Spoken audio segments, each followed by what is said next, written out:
And Mubarak, is the live stream up? It says in Zoom that we're streaming, so I'm guessing for anyone who logs in now, they'll be able to. No, I just pressed live, and so now we're live. Okay, great. Great. We'll give Amy a minute to log in and make sure her connection is okay.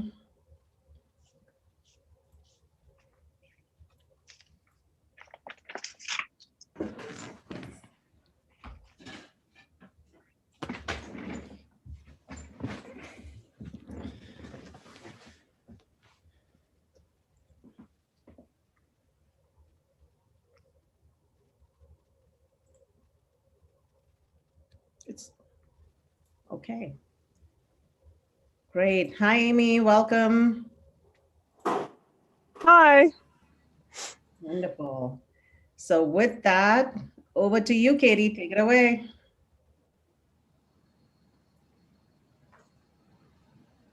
All right, hello everyone, and welcome officially to the 2021 Fishbowl Challenge Finals.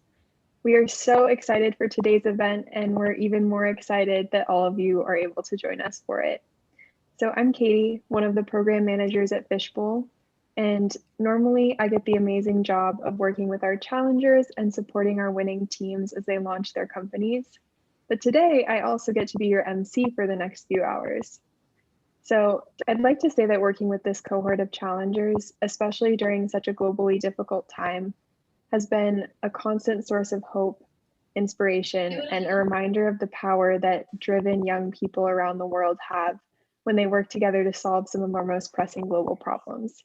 And the 4 finalists that we are about to see have been working tirelessly for the past few months to develop innovative solutions to these challenges, despite the fact that they've never met each other in person.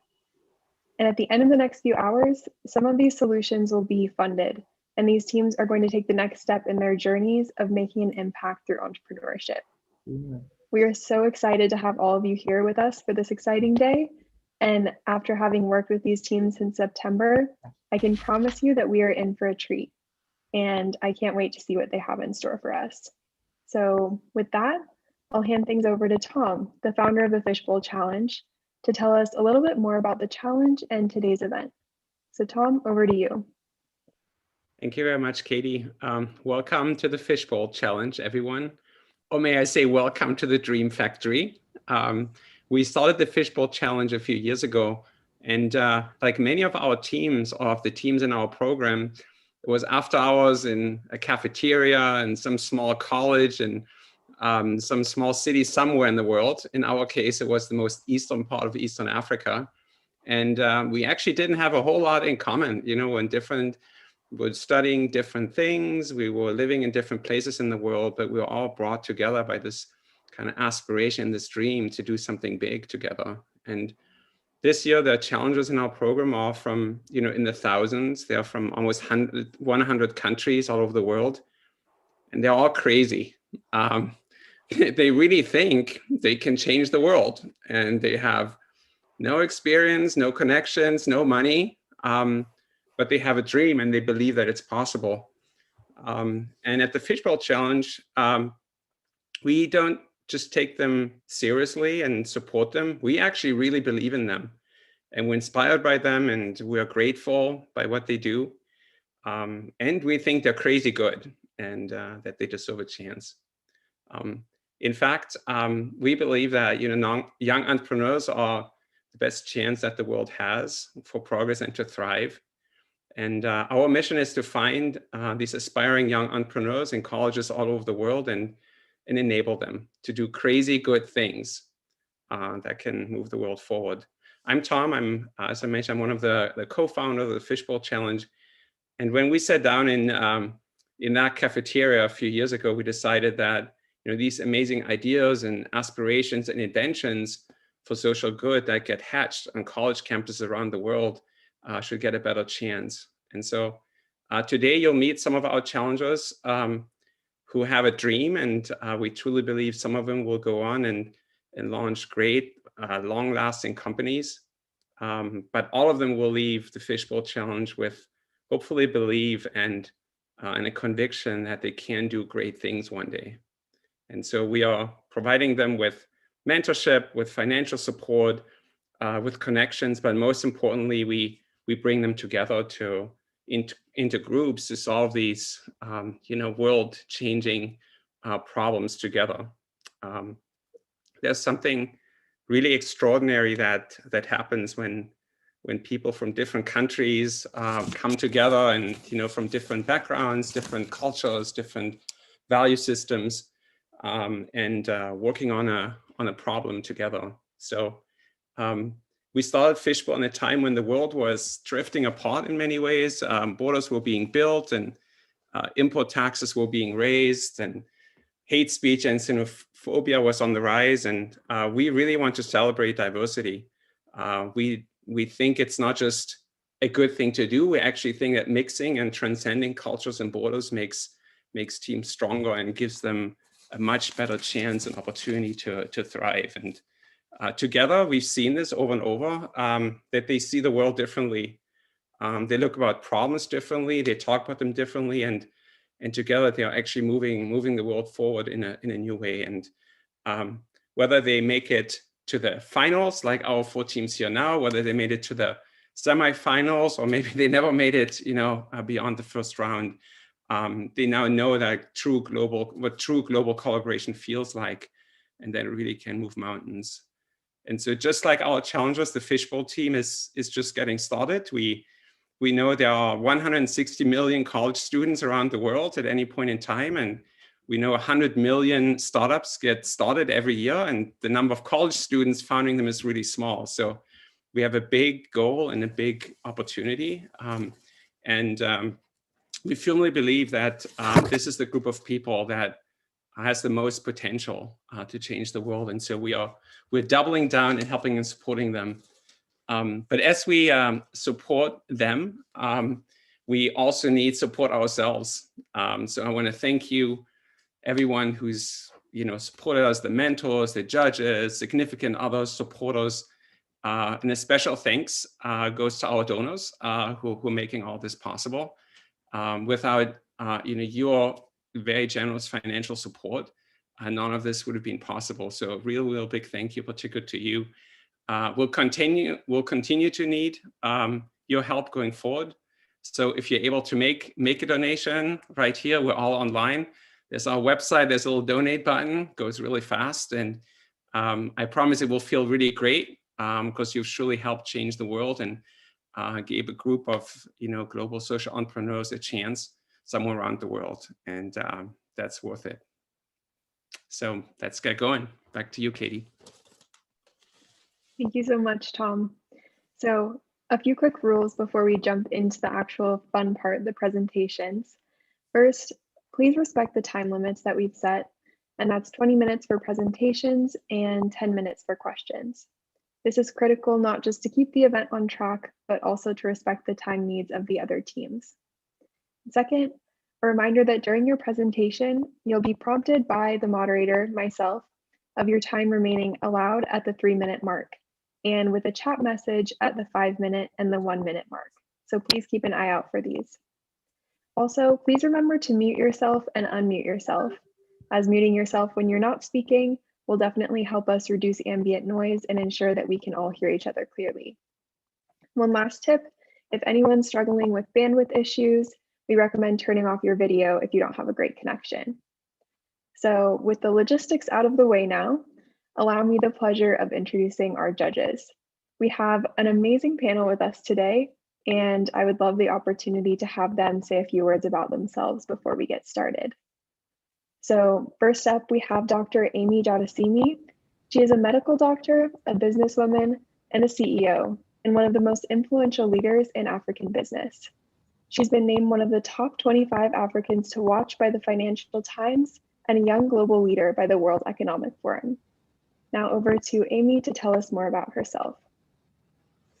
Hi, everybody. So I went to business school in Stanford, and I gained a real understanding of what it is to work for years, sometimes decades, on entrepreneurial projects that you're really passionate about. And So in my business life since then, moving back to Nigeria, working for Ladol, which is a company developing a sustainable industrial free zone in Lagos, so effectively building a small ecosystem. That passion has stayed with me. And I've also gained a real understanding of how important it is that entrepreneurs coming up today are supported, even encouraged, because the entrepreneurs coming up today have to change the world. The good thing is there are lots of great business opportunities that you can use to do that. And the best news is that the most lucrative, the most profitable business opportunities are sustainable business opportunities with good ESG principles. And you can definitely, if you have the right idea, do well by doing good. So I'm really privileged to be able to see the projects that we're going to judge this evening. Well, it's evening for me, and good luck to everybody. But as Tom said, I think just participating has already set you on the right path. So thank you. Thank you so much, Dr. Amy. And next up, we have Narayan Sundararajan. And Narayan is a leading technologist with a passion for social entrepreneurship. And his book, Rule of One, includes a foreword by Nobel laureate Muhammad Yunus and provides a roadmap on using technology to solve social and economic challenges. Now over to you, Narayan. Thanks, Katie, and kudos to you for pronouncing my name right, first off. Quickly, as Katie mentioned, I'm a technologist and an entrepreneur who is super passionate about applying cutting-edge technologies to solving global social issues.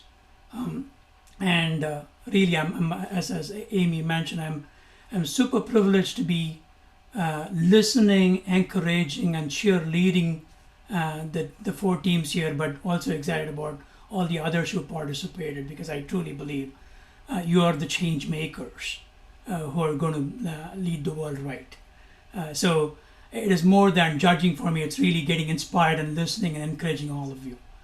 In terms of my own journey, I lead an applied machine learning team, which is a cutting edge technology team at Intel. But more importantly, I lead the product and strategy. I'm the CTO for a joint venture between Grameen Trust, which is an organization founded by Nobel laureate Muhammad Yunus and Intel. And we try to develop technology solutions towards impacting the base of the pyramid and really addressing the issues that they face.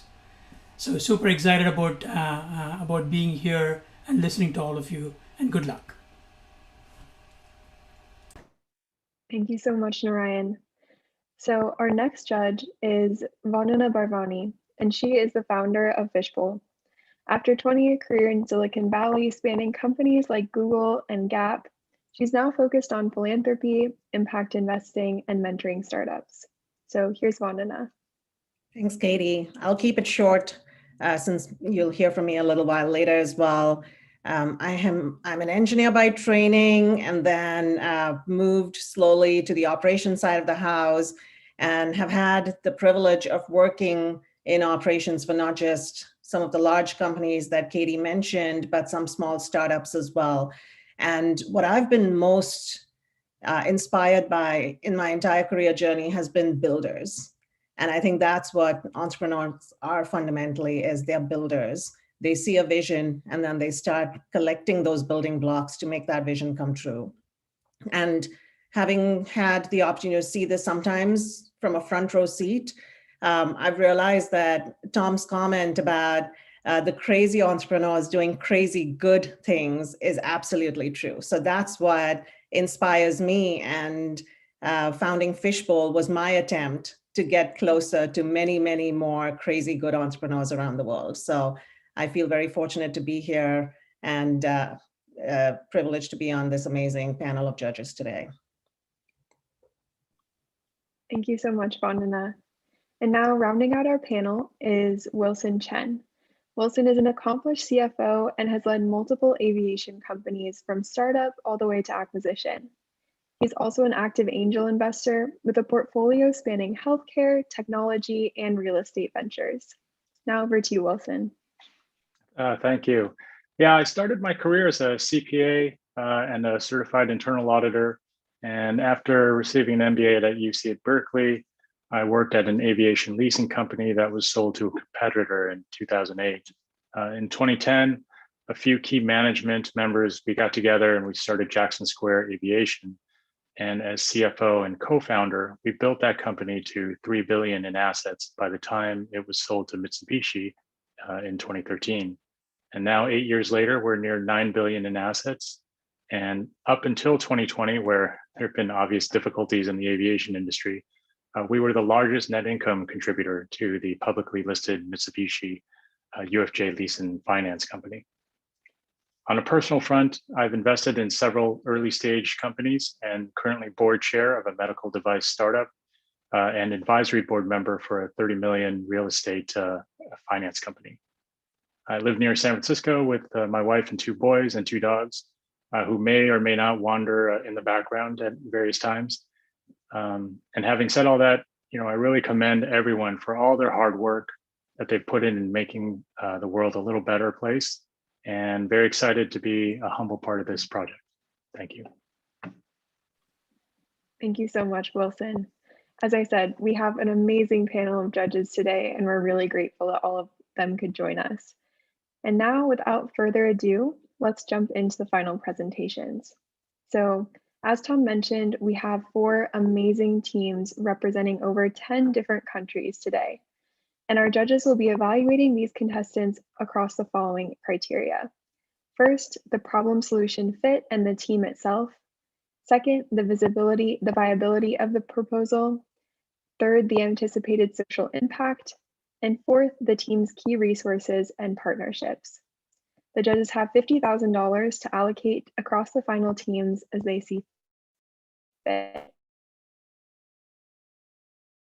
Today, the best of luck. And now, without further hesitation, I'd like to welcome the first finalist for their presentation. As a reminder, they'll present for 20 minutes, and then the judges will get 10 minutes to ask questions. And first up, we have New Water Paradigm. So take it away, team.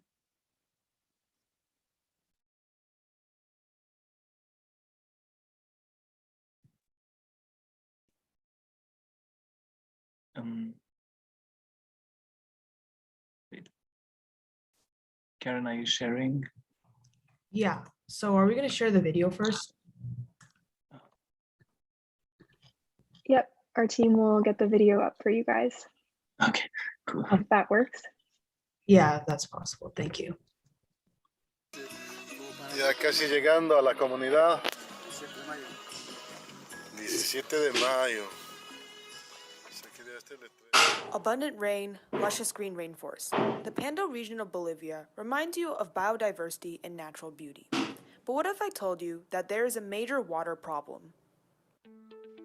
At New Water Paradigm, we seek to bring clean water to an often forgotten region in Bolivia by employing a strategy proven to work worldwide. The twin anchor solution of technology and capacity building. And after meticulously developing our strategy for the past 6 months, we have finally began on-ground efforts. Here's our story.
On February 24, 2021, Alejandra and her family woke up at 7:30 a.m. and loaded up the materials needed for the day's trip. The roads were muddy and flooded due to the rain, but after some delay, Alejandra decided to brave the condition. An hour and a busted tire later, Alejandra reached our first target community, a small rural town called 17 de Mayo. To pilot our twin anchor solution for the very first time, we decided to start small at a local school. Entering the school, Alejandra and family began to unload and assemble the various materials for our prototype, which contained components such as gravel, activated carbon, and fine biosand. After a day of hard work, from connecting the pipes to demonstrating the filter to the children, we have a functional prototype and some very enthusiastic kids. While there's the need to still continue testing and improving our technology to optimize the quality of the water, we are off to an amazing start. However, our strategy isn't to simply introduce good technology. We want to sustain, and the only way to do so is through local support. That's why we're at a school, so we can educate enthusiastic youth using custom-designed pamphlets, presentations, and demonstrations about the importance of clean water. And providing some snacks doesn't hurt. And with the youth being stewards of clean water, we hope to reach out to the entire community and implement the prototype into every household, bringing clean water to the entire community of 17 de Mayo. Our end goal is ambitious. We want to employ our strategy, starting at the local schools and empowering the youth to be the champions of clean water, to the surrounding communities and hopefully all of Bolivia. We are a diverse international team united under the goal to provide clean water for all. We are the new water paradigm.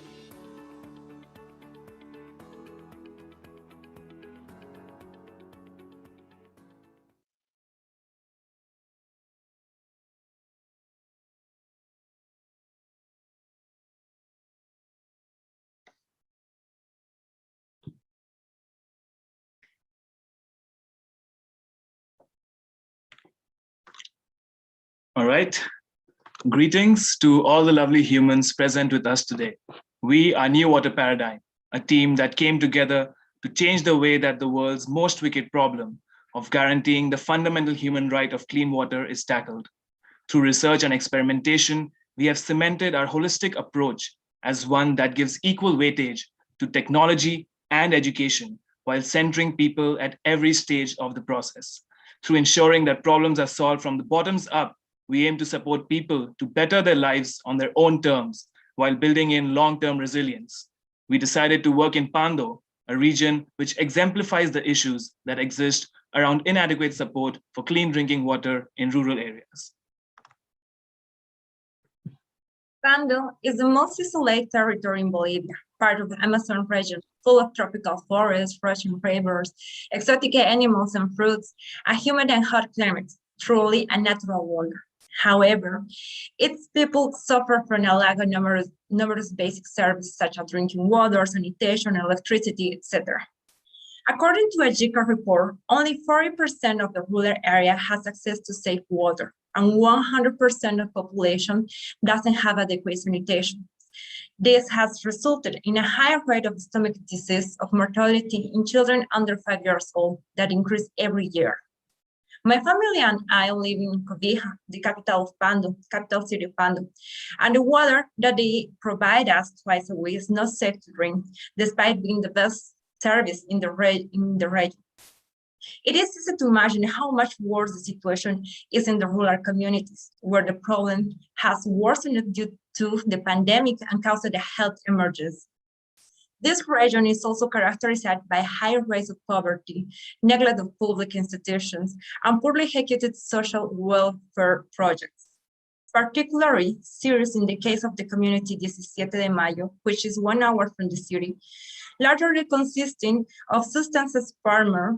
Children in particular drink water directly from the polluted sources that you can see photos of, believing that the mother nature only provides what is best for them.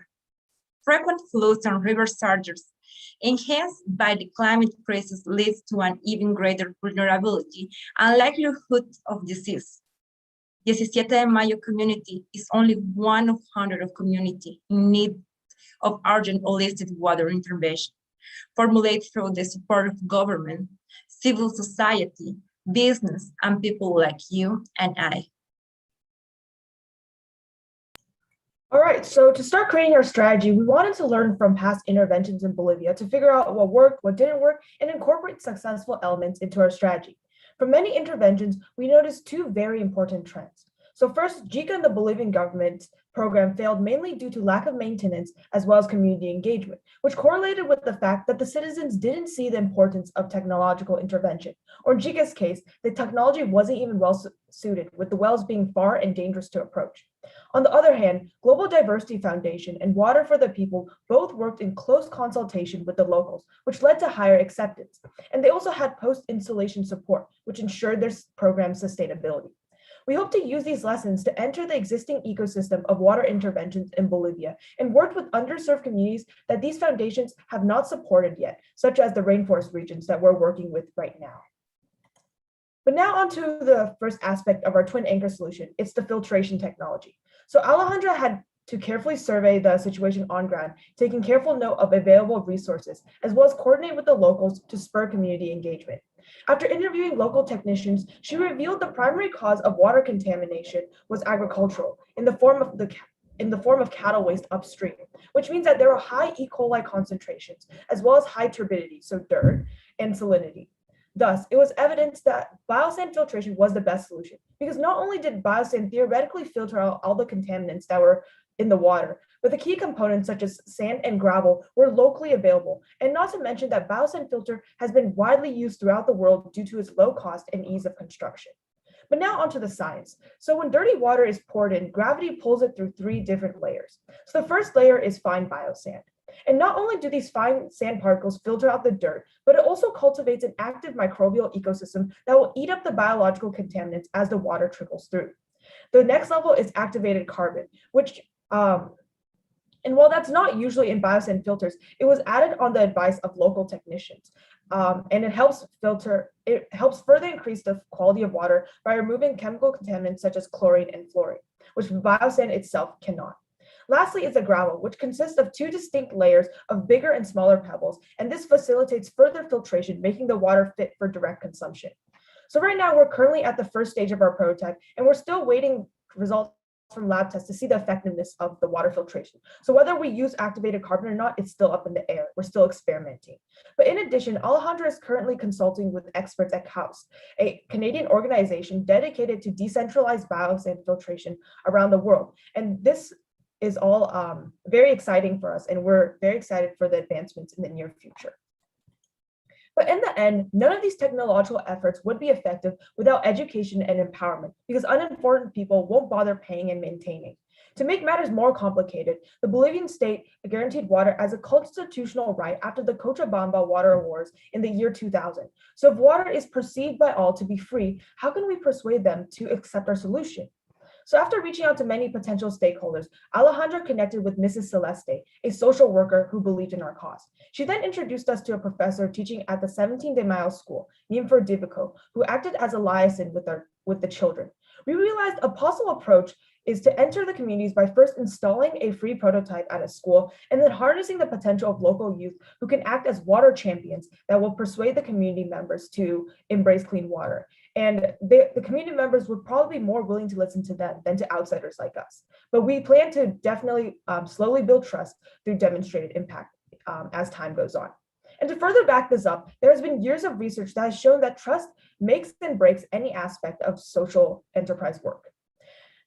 So now onto the process. So after assessing how the education system worked at the local school, we created pamphlets that are tailored to the children's learning style, which taught them how water becomes dirty, the importance of clean water, and exactly how the filter was going to fix it.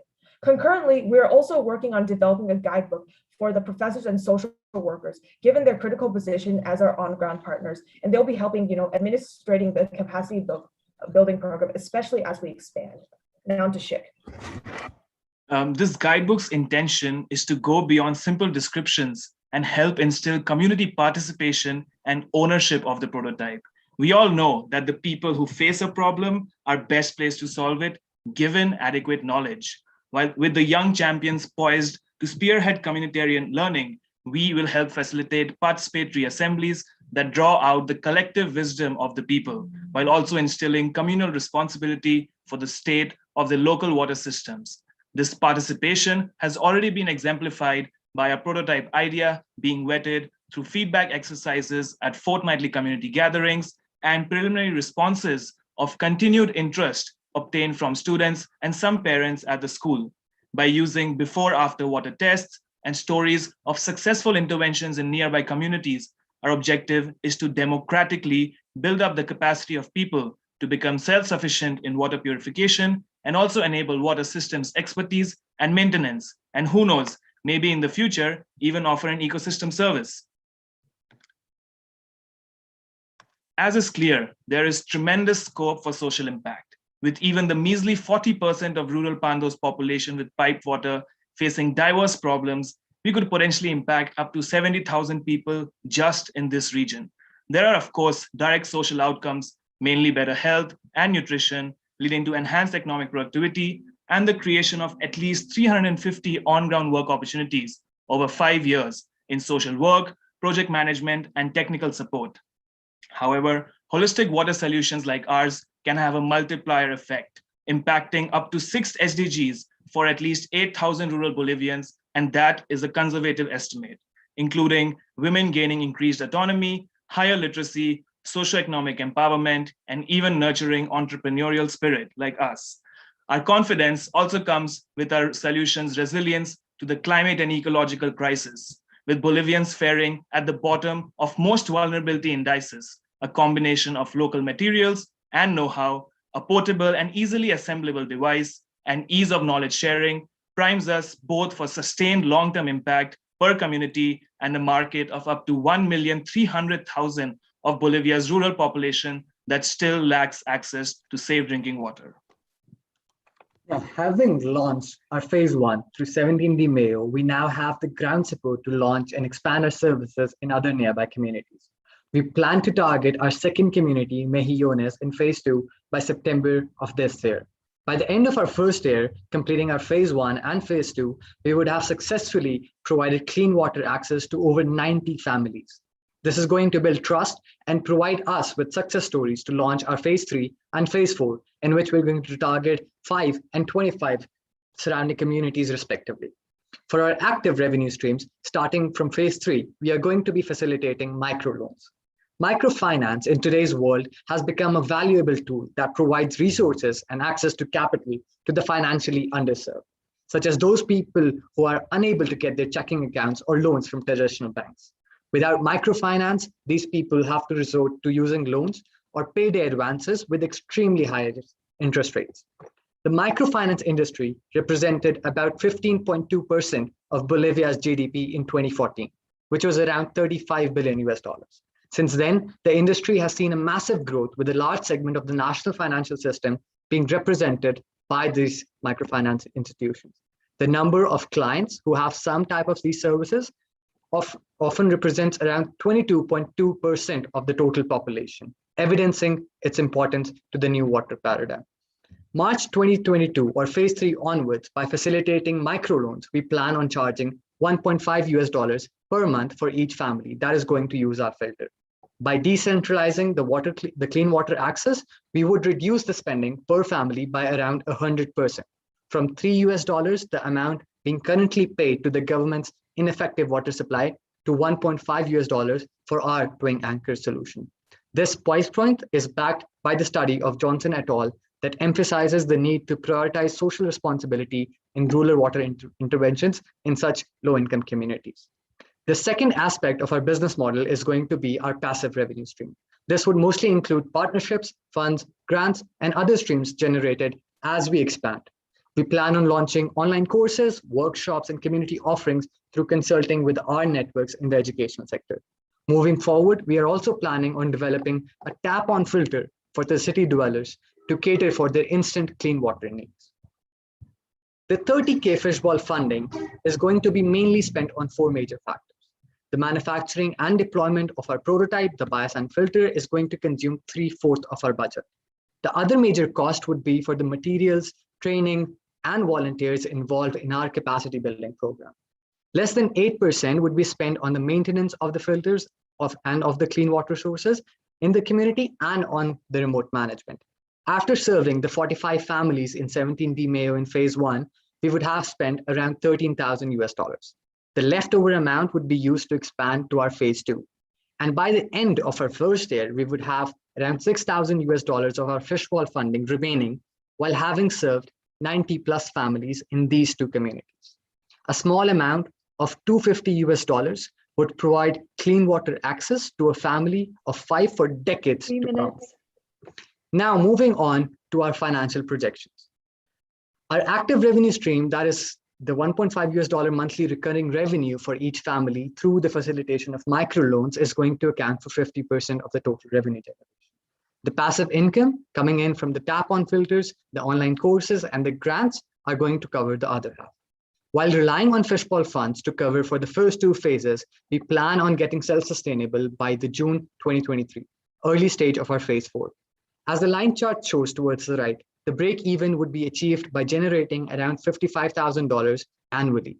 The microloan payments coming in from phase 3 and phase 4 would provide us with $28,000 per annum.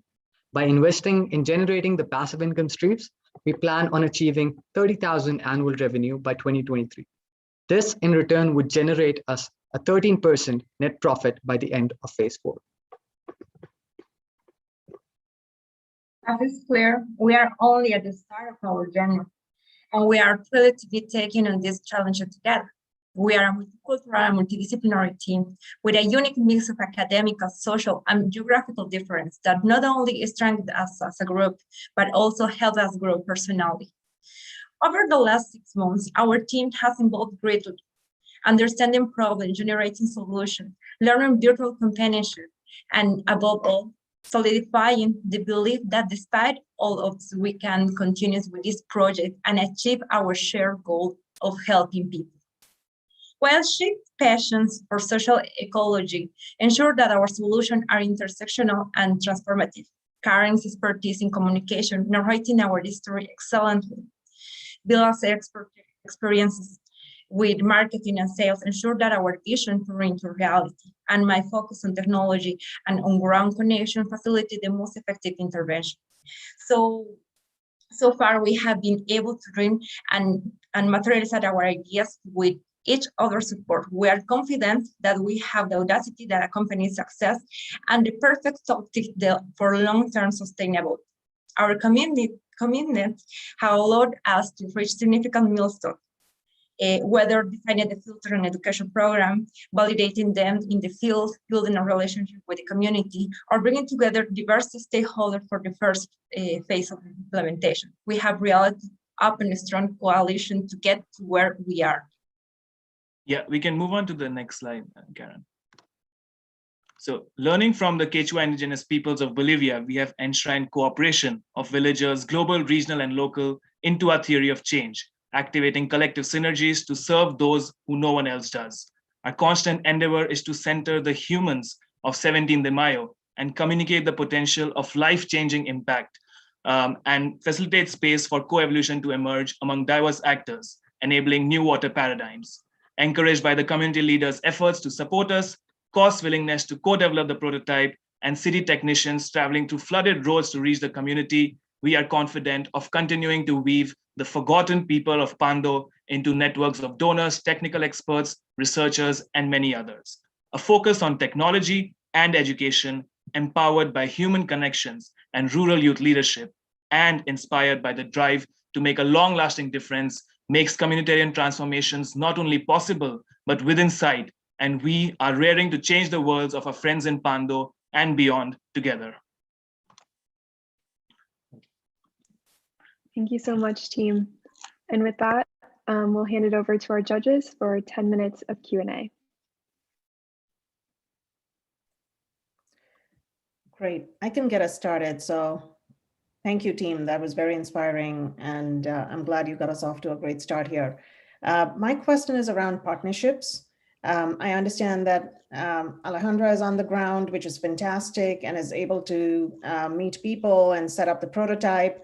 How do you see partnerships driving your growth? And what is the key challenge that your partners have? It seems from your solution, you're going to need a lot of feet on the ground, right? So I'm just trying to understand what are the top couple of challenges that those feet on the ground are going to face, and whether you're equipped to answer that right away.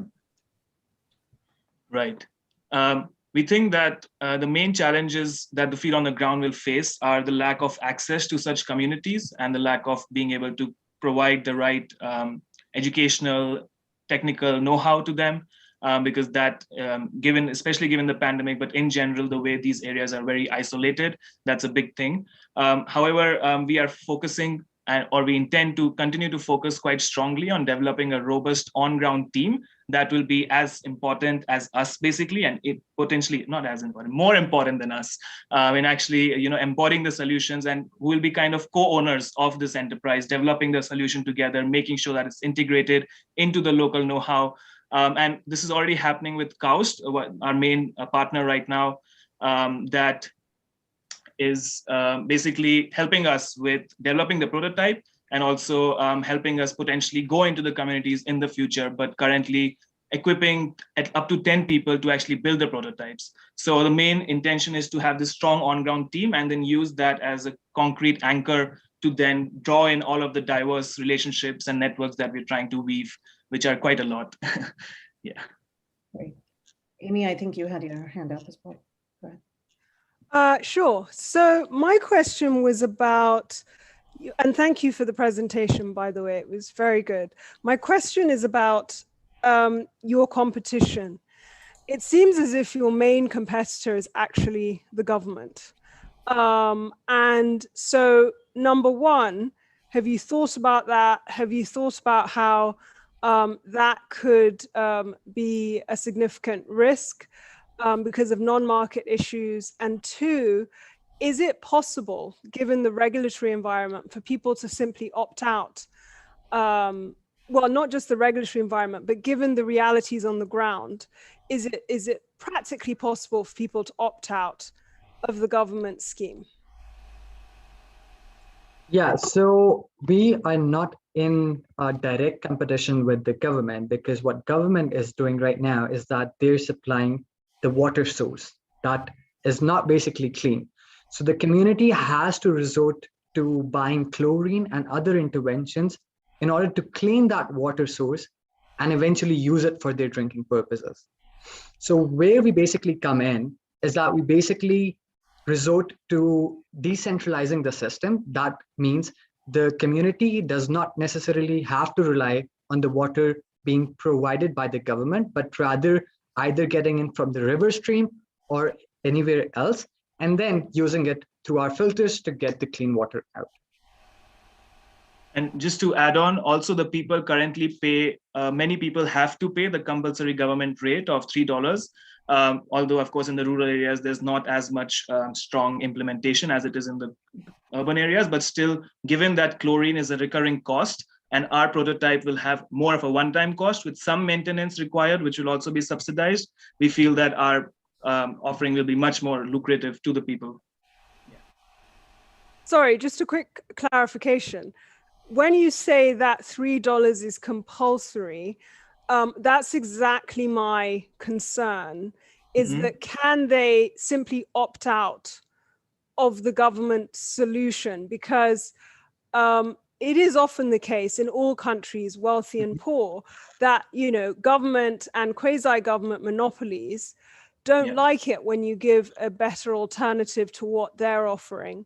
And so is it possible from a regulatory perspective, and also in terms of the realities on the ground, for them to opt out of the government scheme and go with your scheme 100%? Right. So it's not enshrined in the regulations for them to be able to opt out. From experience, Alejandra has talked to a number of communities. Many people just don't pay, and there's no way for them to sort of have punitive action or do anything about that because they're very far removed. But also two of our other, I call them cooperators, not competitors, because they're targeting the same problem in different areas. They have actually, through proven effort, started aligning with the government bodies on the ground once they could show that they were doing the job just as well or better. And so our intention is also to slowly, once we have built enough trust, gain the confidence of local authorities and try and implement stuff together rather than creating an unfavorable situation for any of us.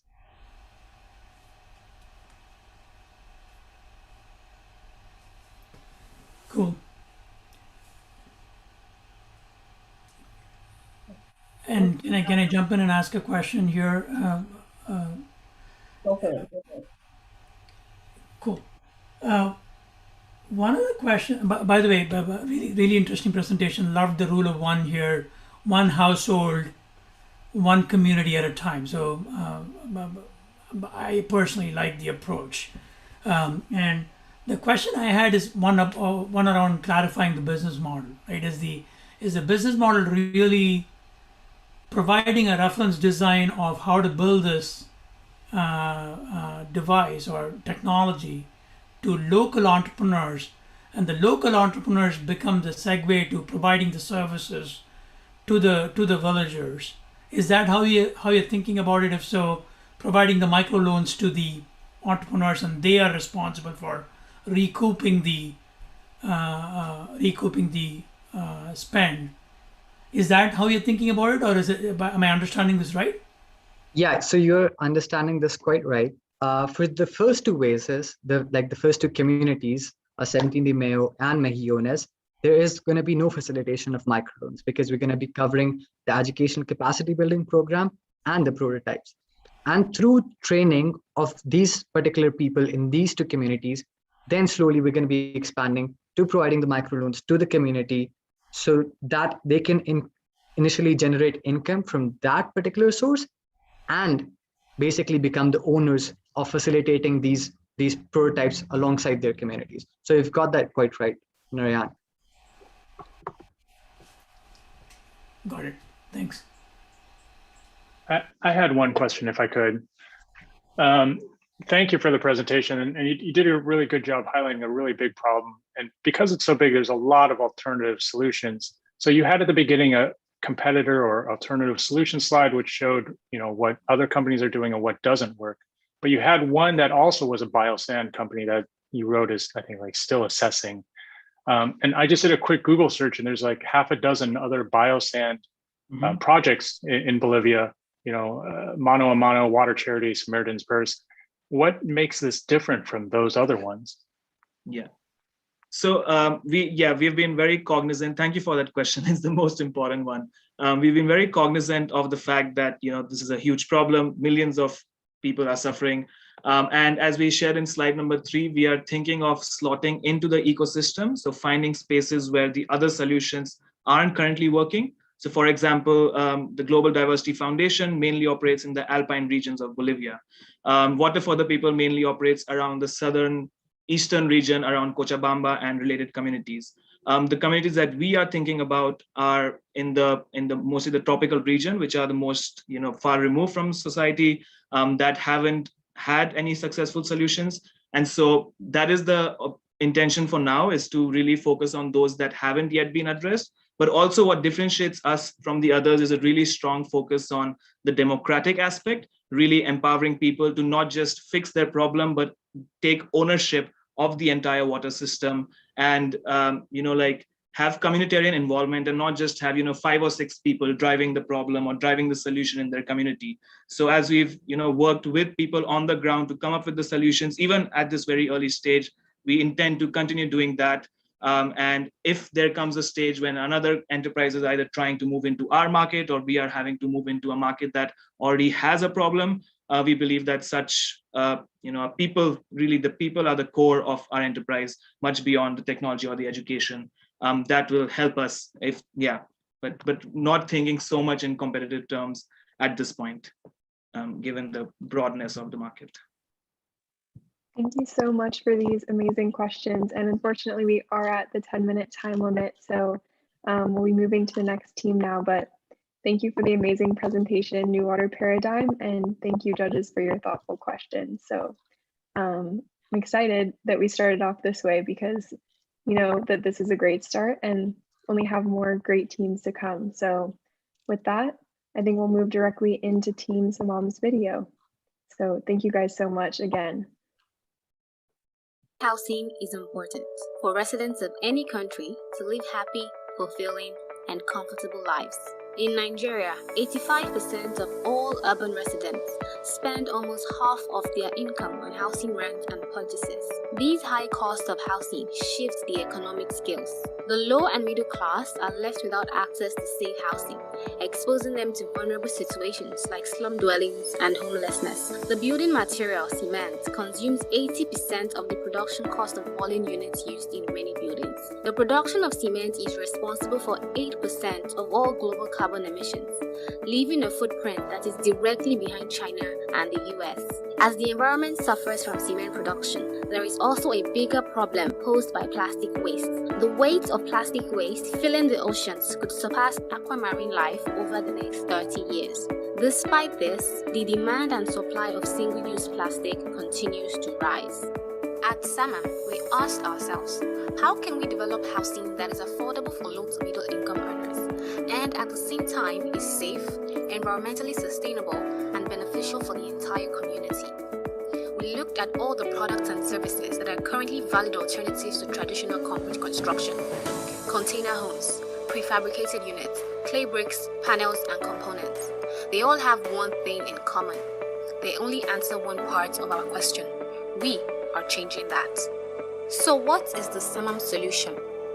We have developed an affordable, safe, and environmentally sustainable product, all with the cheapest and best materials possible: sand and waste plastic. Our business model operates on a three-pronged sustainability concept. We reduce plastic waste in the environment and recycle it into a durable and green construction material. We radically cut down carbon emissions in the construction industry by marginally eliminating concrete and cement in construction. Most importantly, we create affordable and safe housing through the use of a low-cost alternative material. The Suma brick is a novel building material composed entirely of post-consumer plastics and sand, produced through readily available and existing technology. We collect waste plastic through our recycling partners and run it through a sorting and shredding process. We then batch the sorted materials and feed it into a production process that results in a completely eco-friendly Suma brick. The Suma brick has 1.5 to 3 times the compressive strength of a cement block and is at least 30% cheaper. It is durable and thoroughly water and moisture proof. With these revolutionary products, we can prevent 4 tons of carbon emissions and conserve approximately 2 tons of water housing units. We can remove 625,000 plastic bottles from the oceans and landfills by constructing a single 3-bedroom residence using the Suma brick. At Suma, we believe in equality among all. Our name, taken from the ancient Tamil language, represents equality in housing and equality in opportunities and quality of life. Suma is on the journey to becoming the global authority on best practices for innovative, sustainable, and affordable housing and construction materials.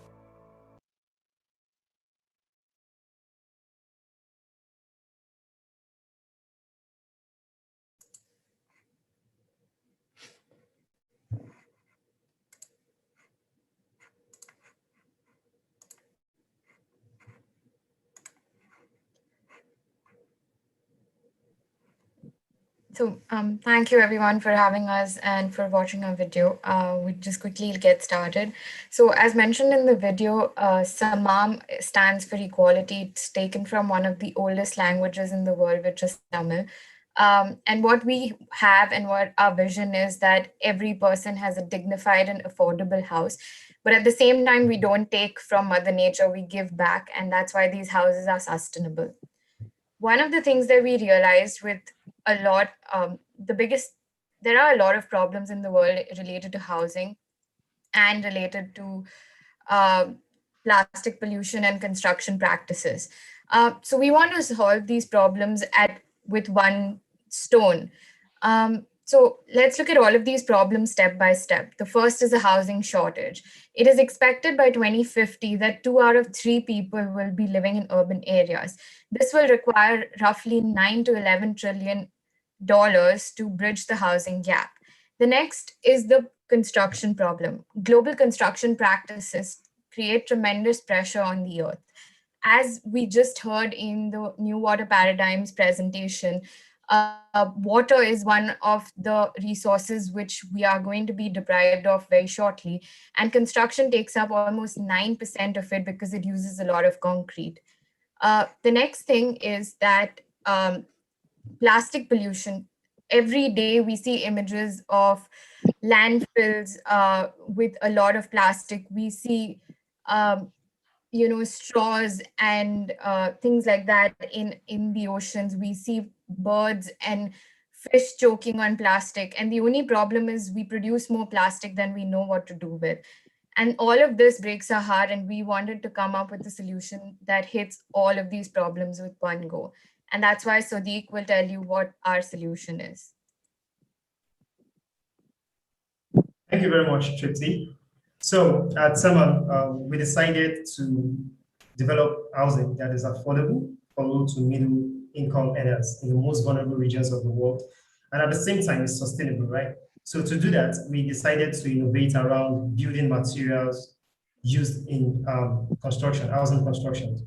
Our solution is to leverage on the ocean of plastic wastes and recycle them into safe, affordable building materials that can be used in low-cost housing developments. This helps curb environmental pollution and reduces the emissions associated with the construction industry.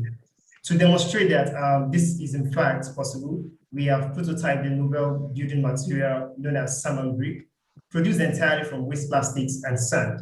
Following our initial prototype, we have come to learn that this novel material could in fact help us save around 669 kilograms of plastics, eliminate 120 kilograms of cement through substitution, as well as reduce the consumption of sand in housing construction.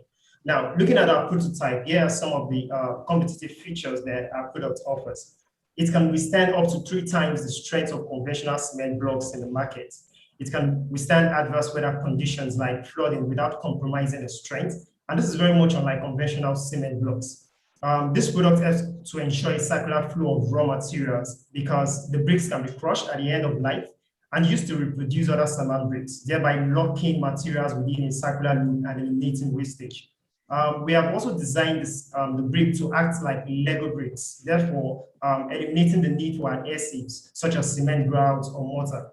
This product could also find application as pavers for road construction, driveways, and paths. And in fact, this is one of the products we are offering to potentially deploy the pavers in low traffic road constructions or probably in rural communities. The product is also lightweight and could potentially be deployed as an alternative in different sections of a building in order to reduce the weight of the structure.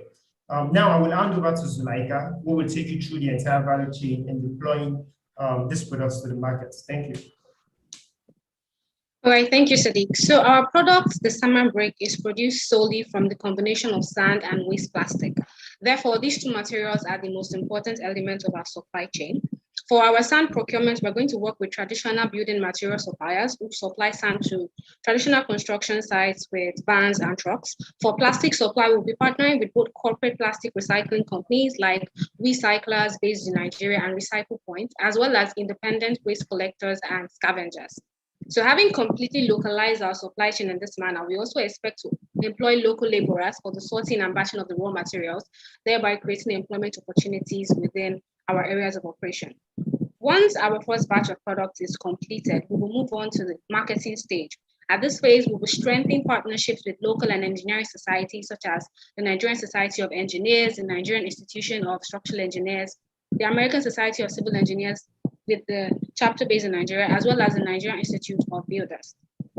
By partaking in exhibitions hosted by these organizations, we will gain publicity and industry recognition for our unique product. This will also serve as an avenue for us to market our products to local developers as well as potential partners.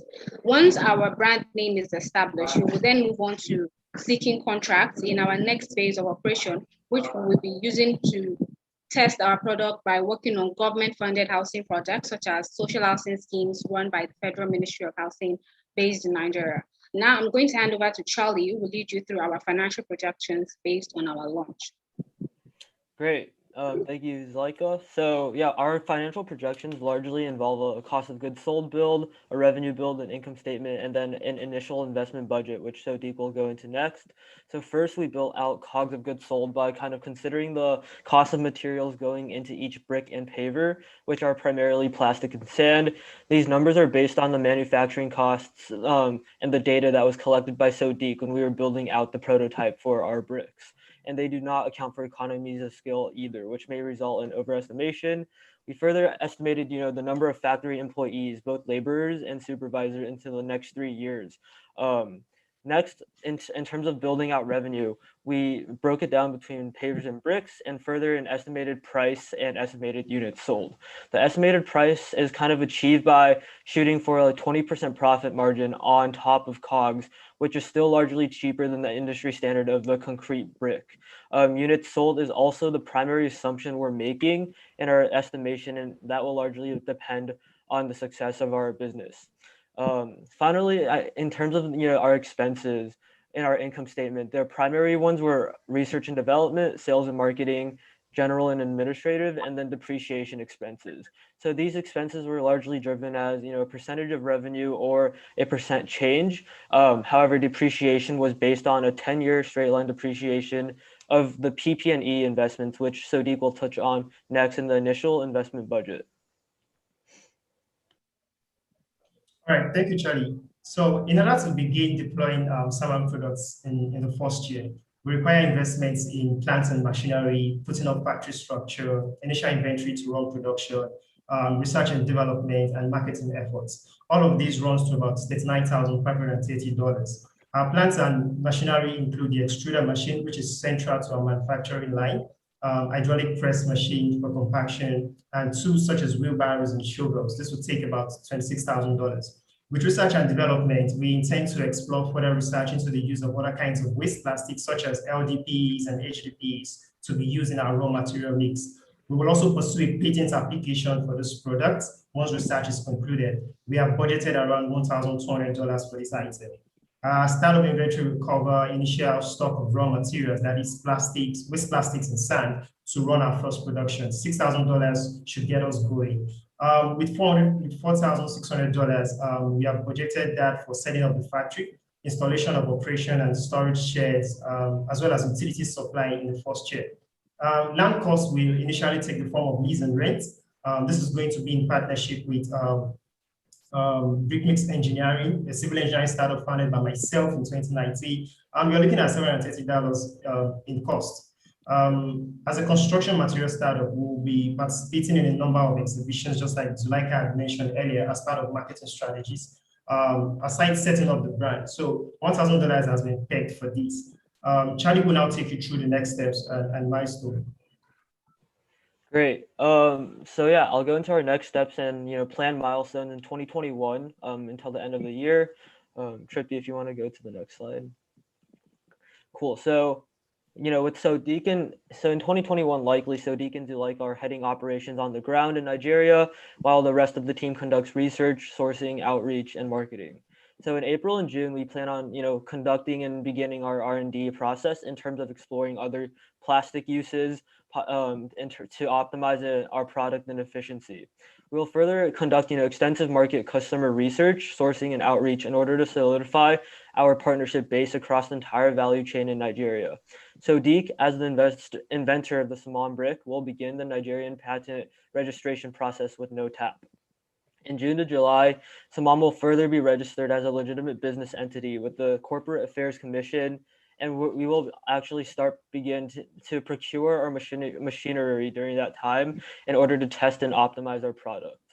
August is when we'll be in the thick of things regarding Nigeria's housing standards regulatory process under the Standard Organization of Nigeria, marketing initiatives via engineering societies, public players, and our partners will also be pursued. So from August to September, we plan on collaborating with Sodiq startup in renting and leasing land to establish our first factory, and we will officially set up the machines in our production line within this factory and possibly begin hiring some manual laborers around that time. Around October, we will officially launch the paver product, which does not require any standard regulation because it is not used in housing. This will contribute ultimately to our top line and hopefully, make progress towards profitability. We'll further continue making progress on the regulatory process with an ETA of full approval around March 2022. And then finally, maybe around December, we further plan on building a model house exhibition around the end of the year as another aspect of our marketing and PR efforts in Nigeria and beyond. Suin, go take it away with social impacts. Bricks and actions make a great impact on not only individuals, but the whole community. Our biggest goal is to improve the settlement environment of people who live in slums and help close the housing deficit gap for them. Reasonable price can make low-income households to live in safer buildings. In addition, in the long term, building not only house but other facilities like schools can improve other areas of society. So we can meet SDG 11 sustainable cities and communities. Many urban engineering researchers, including John Levy, think three balance of environmental quality, social equality, and economic development should be achieved for sustainable development. If the slum area is not renovated, low education, high crime, and poverty rates can be branded as a crime zone, which could lead to a decline in economic development. By changing these areas to new eco-friendly towns, the whole city can be healthier. This is the value that Saman bricks deliver. Also, in the manufacturing process, 669 kilograms plastic materials collected in waste are recycled per square meter, and 120 kilograms of carbon emissions is reduced per square meter. As the leader of eco-friendly architecture using plastic, we can expect the introduction of new eco-friendly building techniques, not only in bricks, but also in other construction sectors in the future. Next slide, please.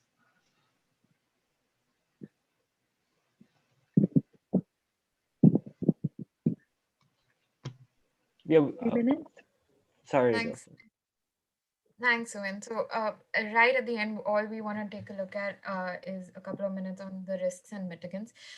Because we expect this process to be fairly easy and using materials that are readily available, there could be a risk of having copyright or intellectual property issues, which is why the first step in our milestones is to get this technology patented. The next is related to investment and financing, and we hope that we could have access to the National Social Housing Fund, which is just set up in Nigeria, and this should help us, apart from the Fishbowl budget, to take this initiative further. And the last is related to market access, as construction and development is an industry which is really difficult to break into. Market access could be a concern, but Sadiq is an engineer, and we're using his network and some of the other networks of engineers within Nigeria to sort of start a conversation about our product. We'll also be showing our product across various exhibitions so that people get a first-hand look at how simple it is, how cheap it is, and how easy it is to use. So we believe these are our main risks, and we have thought of mitigants for it. Back to Suin to take you through what the team looks like and what we bring to the table. Let me introduce our team. First, I worked on market research, procurement, and processing. I major in British and American Studies at Cincinnati University. It's my first international competition, so I decided to challenge various things as much as possible. Second, Charlie, who majored in business administration and data science in University of California, Berkeley, worked on business analytics, market research, and financial modeling. And he is excited by the prospect of developing circular economies and smart cities going into the future. Also, he has done various volunteering and is passionate to make positive change for people who need it. Julika, who studies at University of Lagos, worked on brand storytelling and marketing. She tried to create solutions for major urban challenges in Lagos, Nigeria before, and that at the beginning of this challenge, she and Sadiq gave us a lot of information about Africa and Nigeria. Next, Solid is very experienced in structural engineering, design, and construction. He majored in civil engineering in University of Illinois, and he made our prototype safely and successfully. Also, he is passionate about environmental protection and circular, sustainable materials design. Last but not least, Tripti, who studies at Just Business School in Cambridge, worked on market research and business communications. She has had a background in analyzing mortgage and has had experience with managing stakeholders. As a team, we care about this problem greatly and are extremely proud and excited for the product and solution we have created. Thank you guys for listening. Thank you so much for that amazing presentation, Team Samam. All right, now we'll hand it over again to our judges for the Q&A.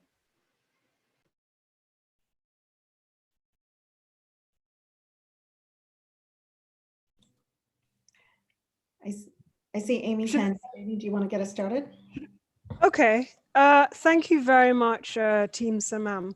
So first off, I think I didn't hear anything about power. And it might be buried in your numbers. It might be an assumption you've made, but does this process require a lot of power?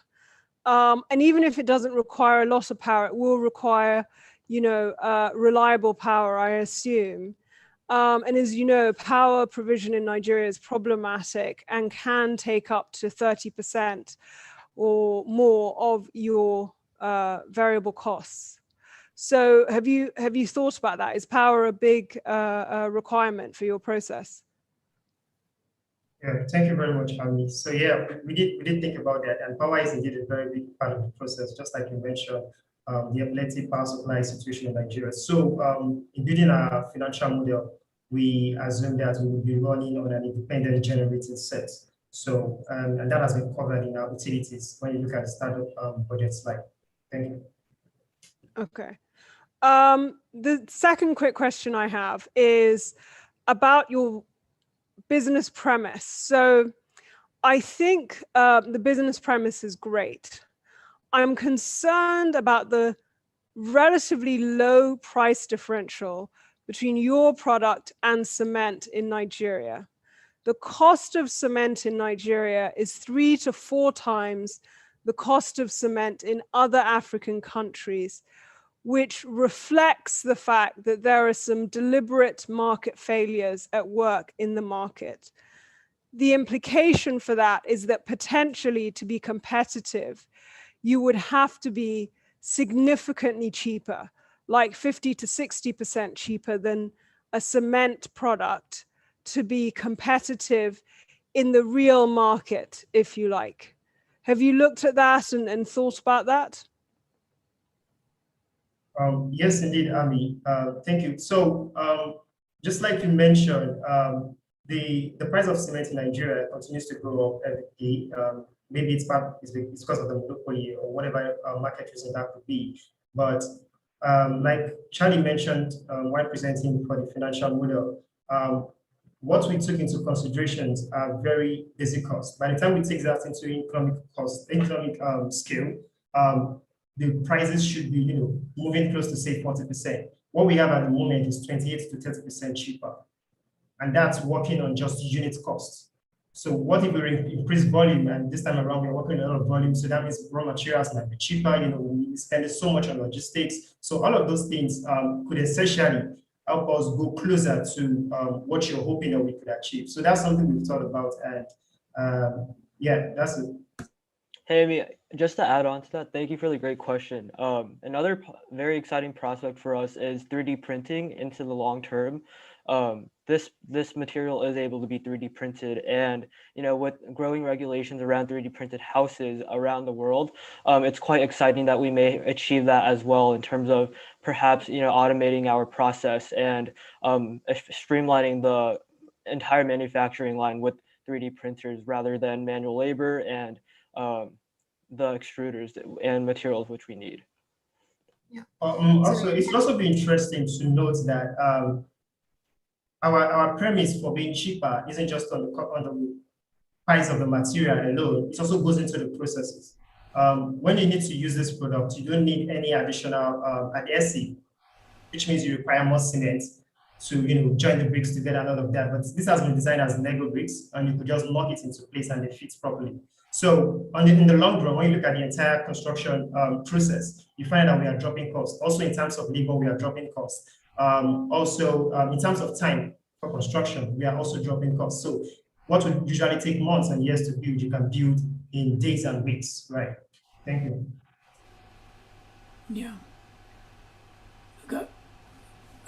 Maybe a couple of questions on one as a follow-up to the business model and the market model piece. But before that, in terms of the technology itself, Samam team, is this fairly mature that you just kind of take existing technologies and kind of get going, or what are the risks in terms of actually this working? That's the first question. And second question is, I think you hinted on this. I think it's important to kind of think of this as a holistic solution towards affordable housing versus just comparing it to unit cost of a particular brick, because that's the whole premise here, right? Because you're simplifying the whole process of building affordable housing versus just one component of it, which is a key part.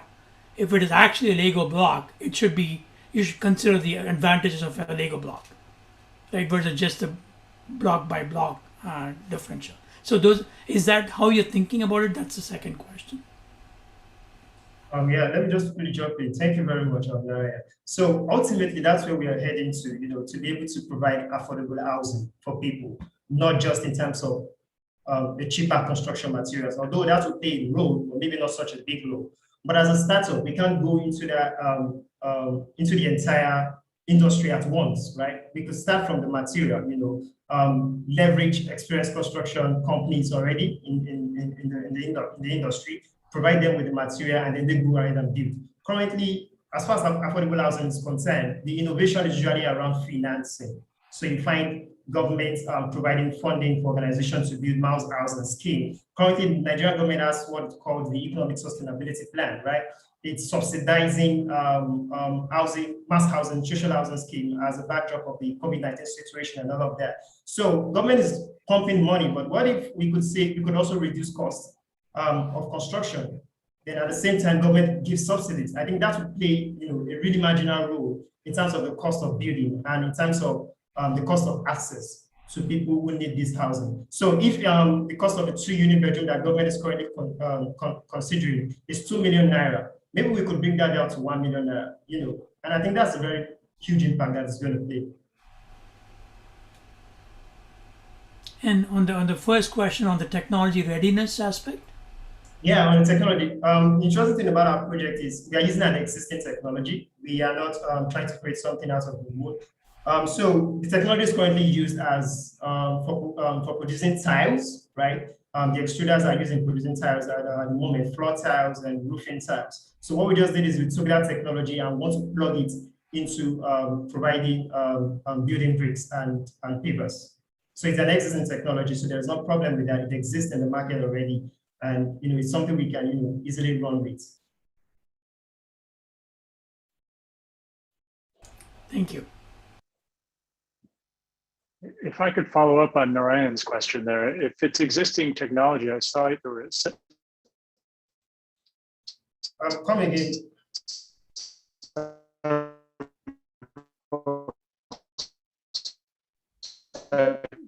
Wilson, we're losing you a little bit there. If you can repeat. R&D and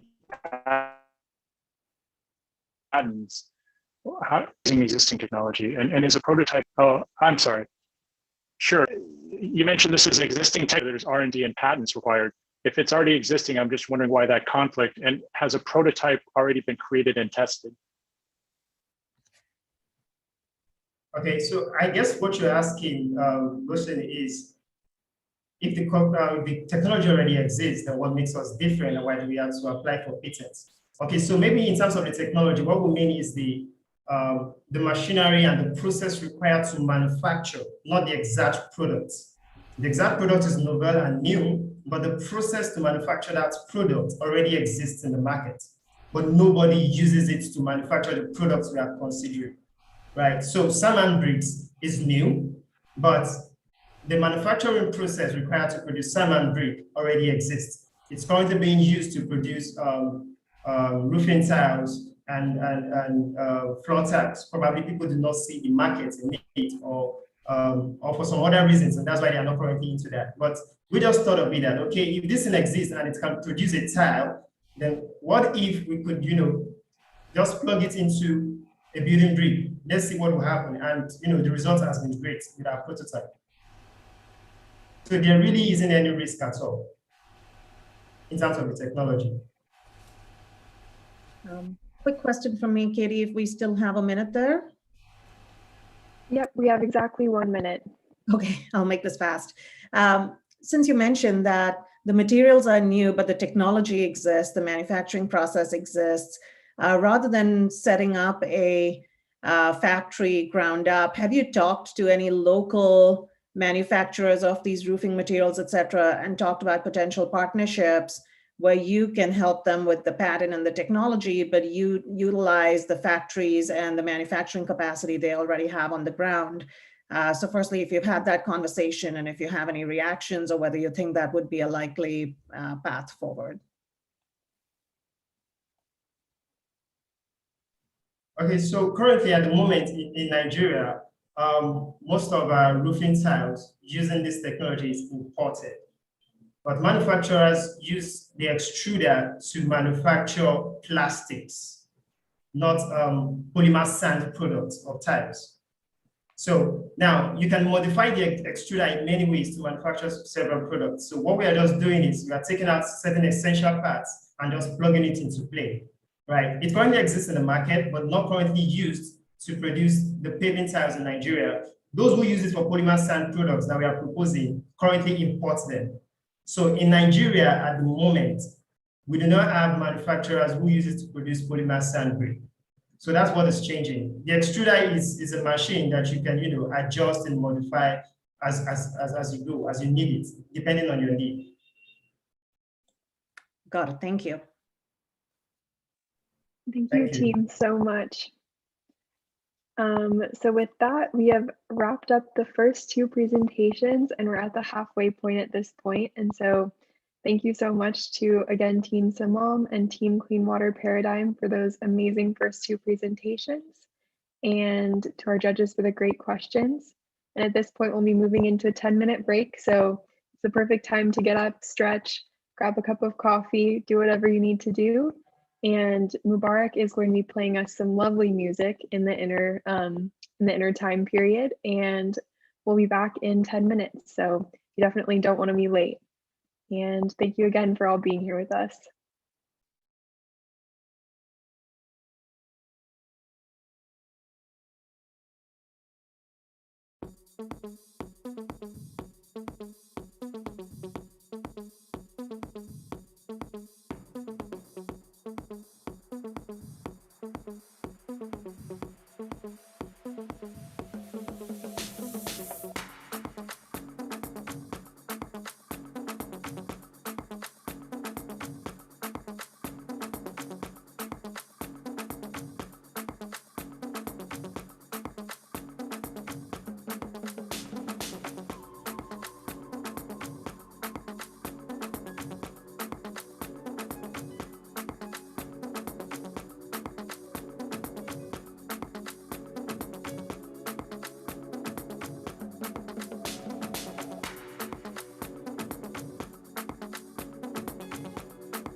Qué bonito que te veo. Yo quisiera confesarte que te quiero. Es muy guapa tu sonrisa y tu mirada. Ay, qué lástima que tú no sientas nada. Si tú me quisieras, yo te cuidaría y tuya sería mi vida. Muchacho guapo, ven pa' acá. Ay, ven pa' acá, muchacho guapo, ven pa' acá.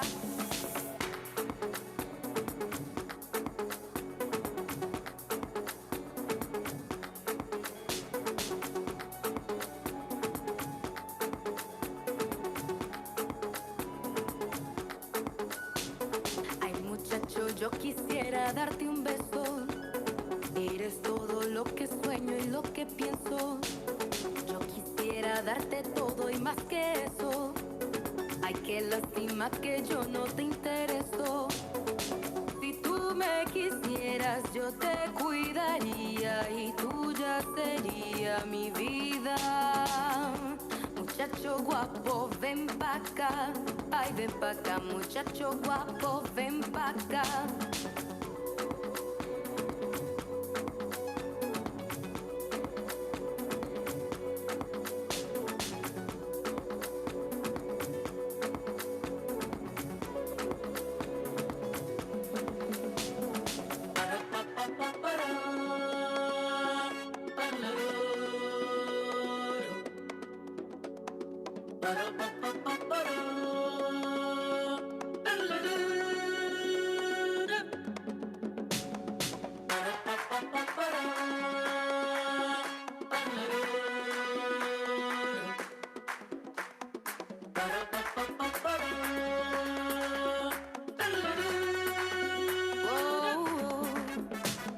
Ay, muchacho, yo quisiera darte un beso.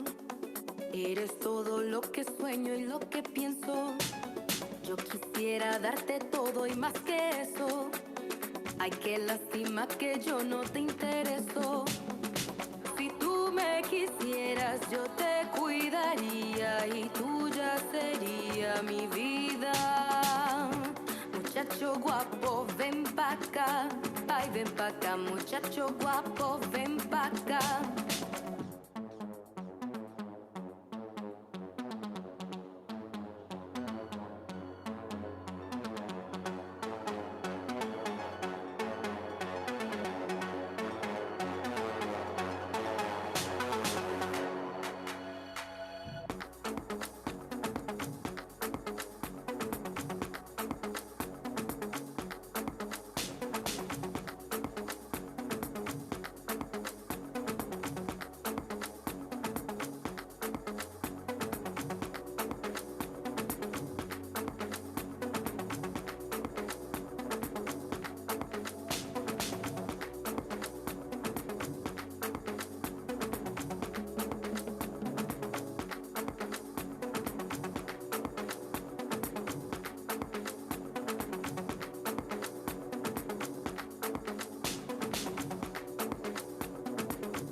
Hello? Hello?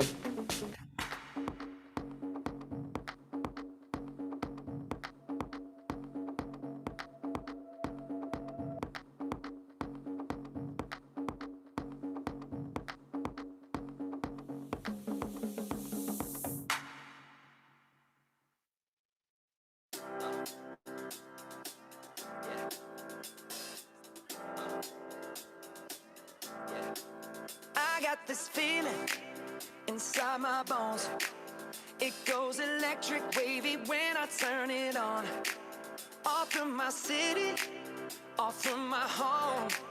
We're flying up, no ceiling when we in our zone. I got that sunshine in my pocket, got that good soul in my feet. I feel that hot blood in my body when it drops. Ooh, I can't take my eyes off of it, moving so phenomenally. You're more like the way we rock it, so don't stop. And under the lights when everything goes, nowhere to hide when I'm getting you close. When we move, well, you already know. So just imagine. Nothing I can see but you when you dance, dance, dance. Feel good, good creeping up on you. So just dance, dance, dance. Come on. All those things I shouldn't do, but you dance, dance, dance. And ain't nobody leaving soon, so keep dancing. I can't stop the feeling. So just dance, dance, dance. I can't stop the feeling. So just dance, dance, dance. Come on. Ooh, it's something magical.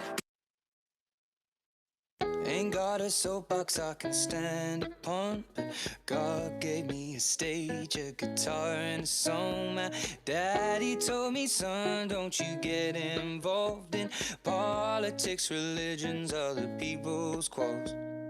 I'll paint the picture, let me set the scene. I know when I have children, they will know what it means. And I'll pass on the things my family's given to me. Just love and understanding, positivity. We could change this whole world with a piano, add a bass, some guitar, grab a beat, and away we go. I'm just a boy with a one-man show. No university, no degree, but Lord knows everybody's talking about exponential growth and the stock market crashing in their portfolios. While I'll be sitting here with a song that I wrote, saying love could change the world in a moment. But what do I know? Love can change the world in a moment. But what do I know? Love can change the world in a moment. The revolution's coming, it's a minute away. I saw people marching Speaking of in the something being a minute away, we have about 1 minute left in the break. So everyone, if you start coming back, and bring your cup of coffee with you if you need to. And this is just a brief reminder that this entire session today is being recorded, and so you can watch it again, share it with your friends and family later if they weren't able to join. And also, if you haven't checked out our website, for those of you joining us on the live stream or joining us live in the Zoom call today, all of our challengers are featured there. And again, as Tom said, we do rely on the support of our donors to be able to make this happen and to be able to support our teams. So we would love to, if you are feeling moved and inspired by these presentations, to have you donate as well. So a couple more seconds, and then we will start moving on with the rest of the presentations. Love can change the world in a moment. But what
While our third team is getting set up, I also just wanted to say that we have had over 50 people join us on the live stream at some point over the past few hours. And so thank you to everyone who tuned in there, and also to everyone who obviously is joining us in person. So again, just really excited that everyone was able to make it.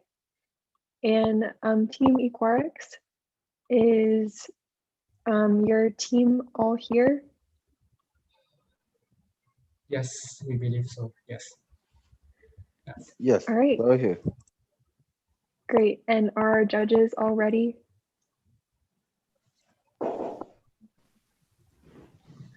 All right, then with that, we'll hand it over to Team Ecorex for to kick off the second half of our presentations. Thank you, Katie. Hi, everyone. Charles, you can start whenever you're ready. Okay.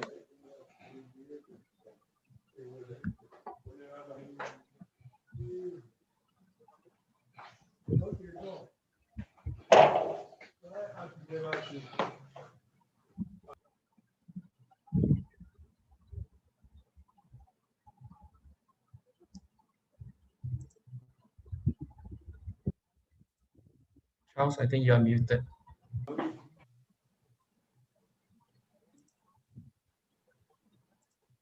Okay, I'm just going to start now. Hello. I'm good, everyone. I hope everyone can hear me. Yes, we can. Okay. My name is Dr. Charles Suma, and I'm the founder and chief medical officer of Packard's Mobile Health Clinic. Me and my team members, Team EFOS, we founded a digital social enterprise application called the My Belly. Belly means pregnancy in the widely spoken Nigerian Pidgin English. This enterprise was inspired by a sad incident that happened to me in 2018 when I lost my friend who lived in a rural Nigerian community. She died at her 8 months of pregnancy due to severe preeclampsia. Preeclampsia is a preventable and treatable condition that causes over 15% of maternal death worldwide.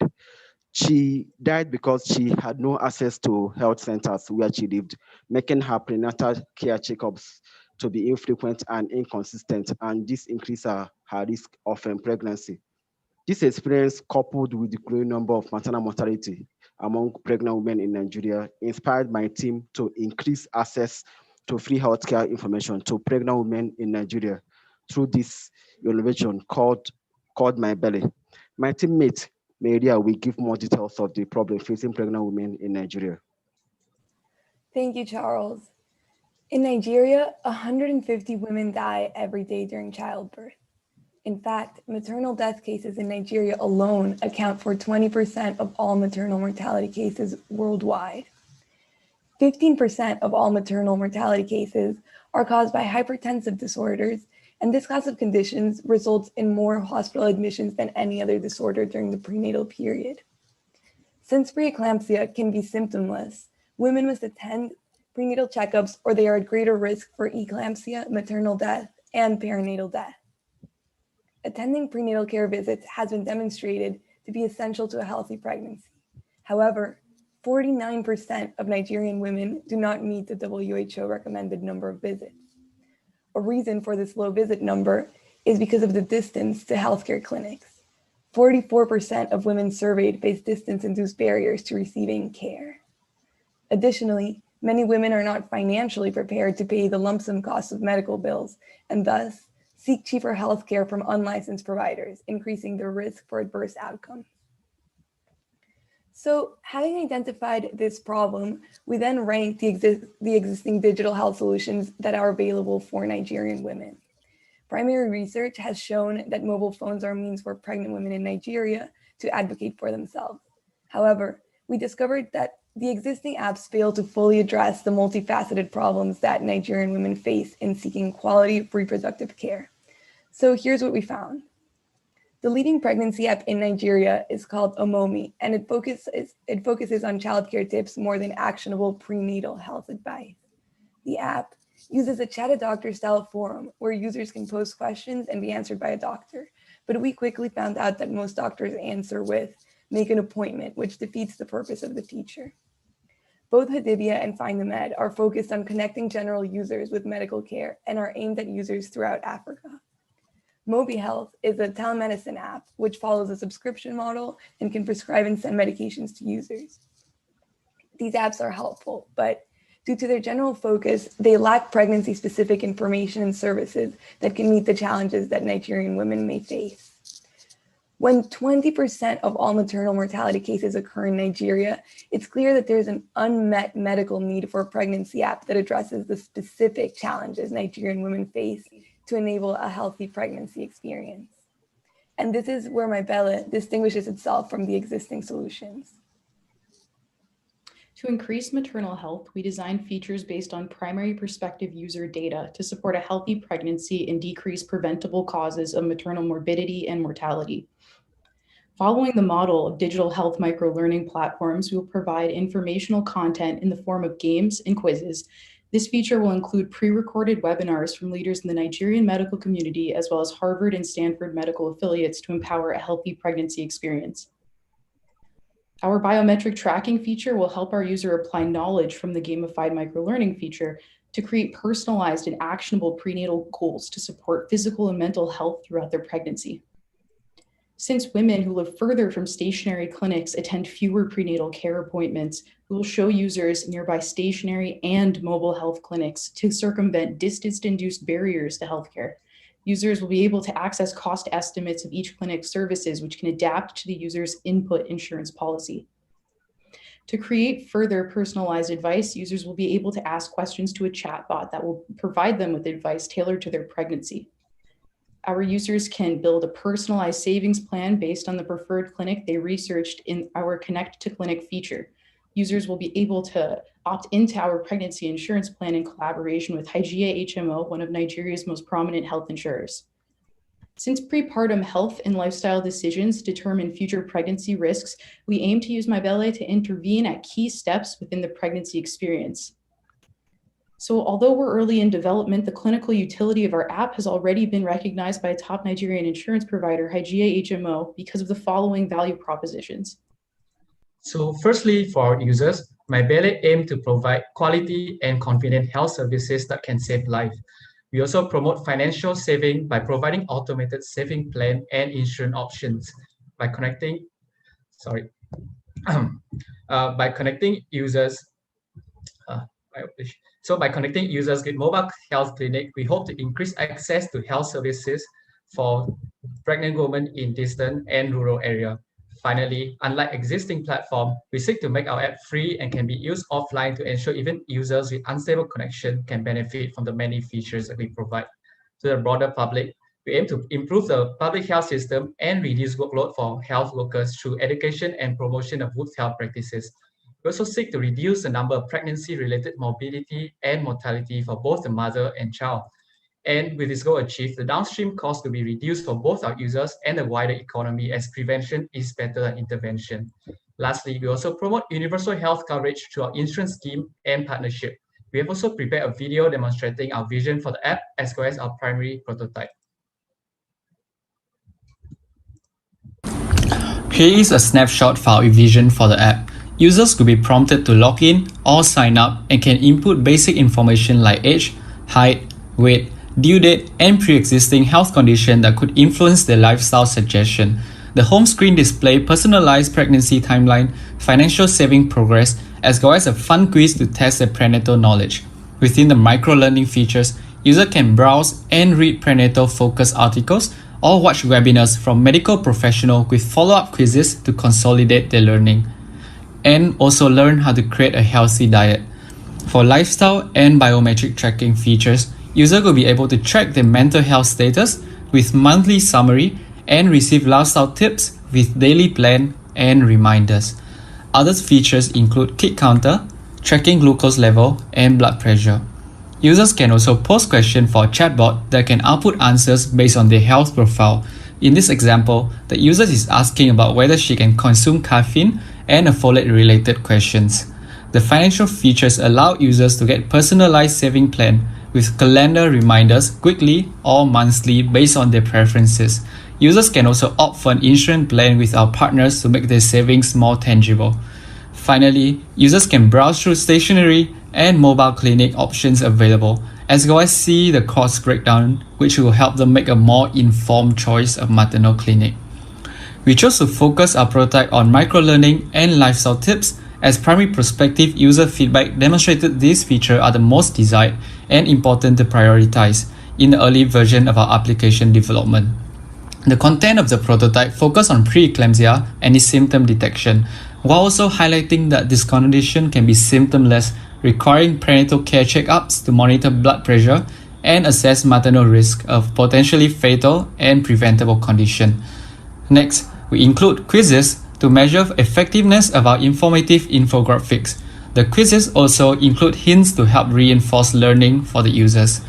In our next application release, we will expand the content to cover a larger range of preventable conditions and provide more generalizable pregnancy information to encourage a healthy pregnancy from prepartum extending to postpartum experience. To ensure our app is tailored to the user's preference, surveys were conducted to understand our prospective users and validate our products. We conducted an online survey for Nigerian women within the childbearing age, including images of MyBelle app prototype and summary of each feature. We discovered that 98.3% of women surveyed will recommend our app to a pregnant friend. In January, we visited a maternity clinic in Oyo community, and all 25 interviewed pregnant women decided to have MyBelle app after seeing the prototype. We iterated based on some of the feedback obtained before developing the lead version for our application. 2 weeks ago, 9 pregnant women at the Oyo State Maternity Clinic were given the lead version to use for 30 minutes each and given a pre and post survey. 77.8% of the women surveyed did not know about preeclampsia prior to our app experience, and an average of 179% increase in the knowledge of preeclampsia was recorded after interacting with our app. All women liked the MyBelle app experience and gave few recommendations. The positive results validate the need for our solution by pregnant women in Nigeria to solve their pressing challenges and improve the quality of maternal health care in Nigeria. Next is our market. Currently, Nigeria is the most populous African country and the 7th in the world, with about 200 million people, 7.6 million live births yearly, and 40 million smartphone and internet users. Hence, we estimated that about 1.5 million pregnant women in Nigeria currently have access to smartphones and internet. Using the 80-20 rule, we projected that MyBelle will record about 300,000 active users at the current target market population. There's a massive opportunity that awaits us in the Nigerian market by 2025. It was estimated that about 140 Nigerians will have access to mobile phones and internet by then. Considering the population growth in Nigeria and smartphone penetration, 5.4 million pregnant women in Nigeria will have access to smartphone and internet, and MyBelle can have as much as 1.1 million active users in 2025. With this projection and the current maternal mortality rate in Nigeria, we estimated that about 2,400 lives could be saved from complications or deaths in our first year of launch. This number for MyBelle could grow to 8,800 mothers yearly by 2025. Next, we divide our launching strategy into 3 phases. In phase 1, we'll organize test launches in Oyo and Anambra states, since here are where our 2 Nigerian co-founders live. These 2 states also have high smartphone ownership rates. In the second phase, we'll launch the app across the country. However, our focus will be to expand to 6 major states in Nigeria, including the Federal Capital Territory. These states have higher smartphone ownership and will allow us to form a solid foundation in the country. From these foundation states, we hope to expand to the rest of the country, especially the rural and the distance region in phase 3. For our go-to-market strategy, our core strategy will be to establish ourselves as a reliable and useful partner for our users. To do this, we will seek endorsement and distribution partnership with NGOs, medical professionals, and community leaders. A few groups that we have in mind include the National Association of Nigerian Nurses and Midwives, among others. Next, you also tailor the use of social media and other media to suit different demographics. For example, in a meeting with the director of Nigerian program at Merck for Mothers, we learned that the use of social media might be suitable for southern states, while marketing to northern Nigeria will involve radio advertisement. Finally, we will organize promotional events to attract new users. Our collaboration with the ASIDO Foundation and Healthy African Organization will allow our team to network and promote our technology at minimal cost. In addition, we also have a strategy tailored for rural and distant areas for our phase 3. One such initiative would be to install physical tablet station at local clinics where mothers can browse and learn more about their pregnancy. Another potential plan is to start an SMS and USSD code service to allow people without internet to access our information database and maintain an insurance plans with us. To ensure our business is sustainable, we aim to include a diversified stream of revenue. So firstly, in the past months, we have been in discussion with Hygia HMO, and we have agreed to form a partnership in the future where MyBele will receive a 10% commission for every prenatal insurance policy that we sell for Hygia. Next, we'll include mobile ads related to prenatal care to create passive income for the app. Following Google model, clinics, especially private ones, will be able to pay to be featured in our app. Finally, as a user base of our apps grow, we could also explore the option for consented sale of data and even a future prospect to form a partnership with the Nigerian government to improve the existing inefficient maternal health insurance scheme. Concurrently, we also aim to keep a low cost structure with the most outstanding costs, including the maintenance cost, server costs, marketing costs, and costs to incentivize users. Using only the projected revenue from Hygia HMO partnership with 0.5% insurance subscription rate, our team estimated that we would achieve break-even status after reaching 100,000 active users target, and we plan to achieve this within the first year of our establishment. So to prepare MyBele to be ready for the plan we proposed above, our team is seeking a $50,000 seed fund from Fishbowl Challenge. We'll divide this budget into 3 main uses: software development, product testing, and marketing. This will be subdivided toward app development in the form of content creation, front and back end development, and UI UX design. The rest will go toward marketing and distribution, as well as alpha and beta testing. Next, for our development milestone. We will first focus on the gamified education, since the information database of this feature will power other features. Next, we will focus on developing the biometric tracking and lifestyle functions, since prospective user surveys show that these features are the most desired by our users. Our team will begin the alpha and beta testing process toward the end of this year, which will provide us with the early feedback to improve our features.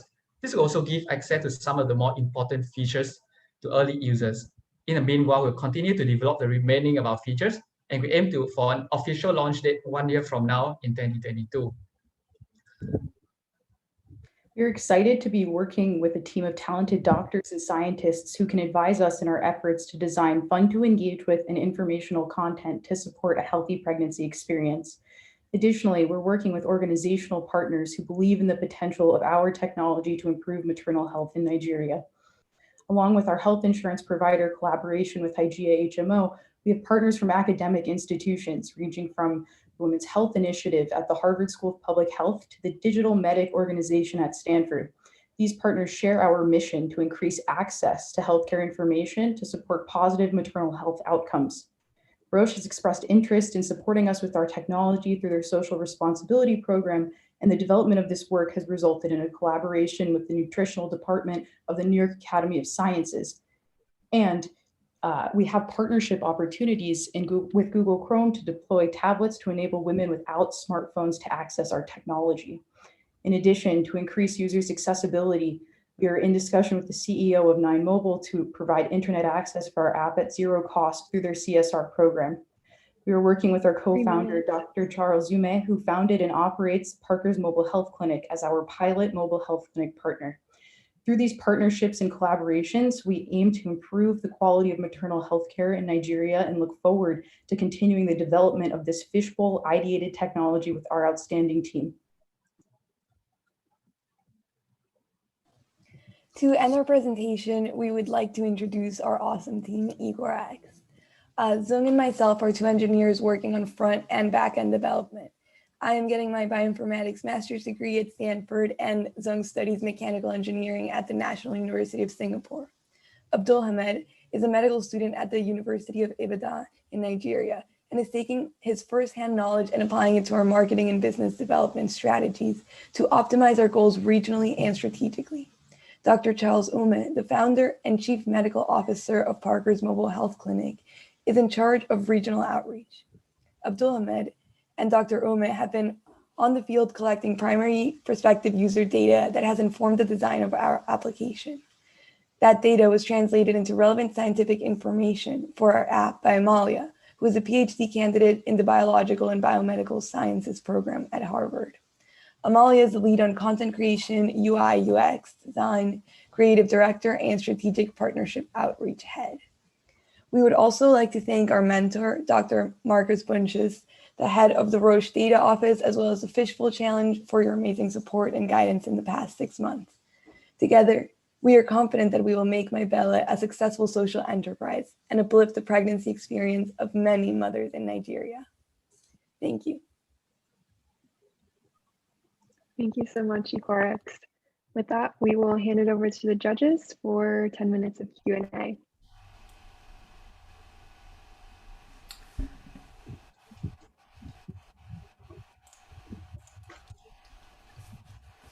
I can kick off if no one else wants to.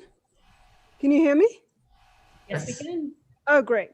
So a couple of questions. The first one is, there are higher causes of maternal mortality than preeclampsia, like postpartum hemorrhage, I think is 25%, causes 25% of maternal mortality. So why did, of all the, issues we have with pregnancy in Nigeria, why did you choose preeclampsia to focus on? Okay, I'm just going to talk about that.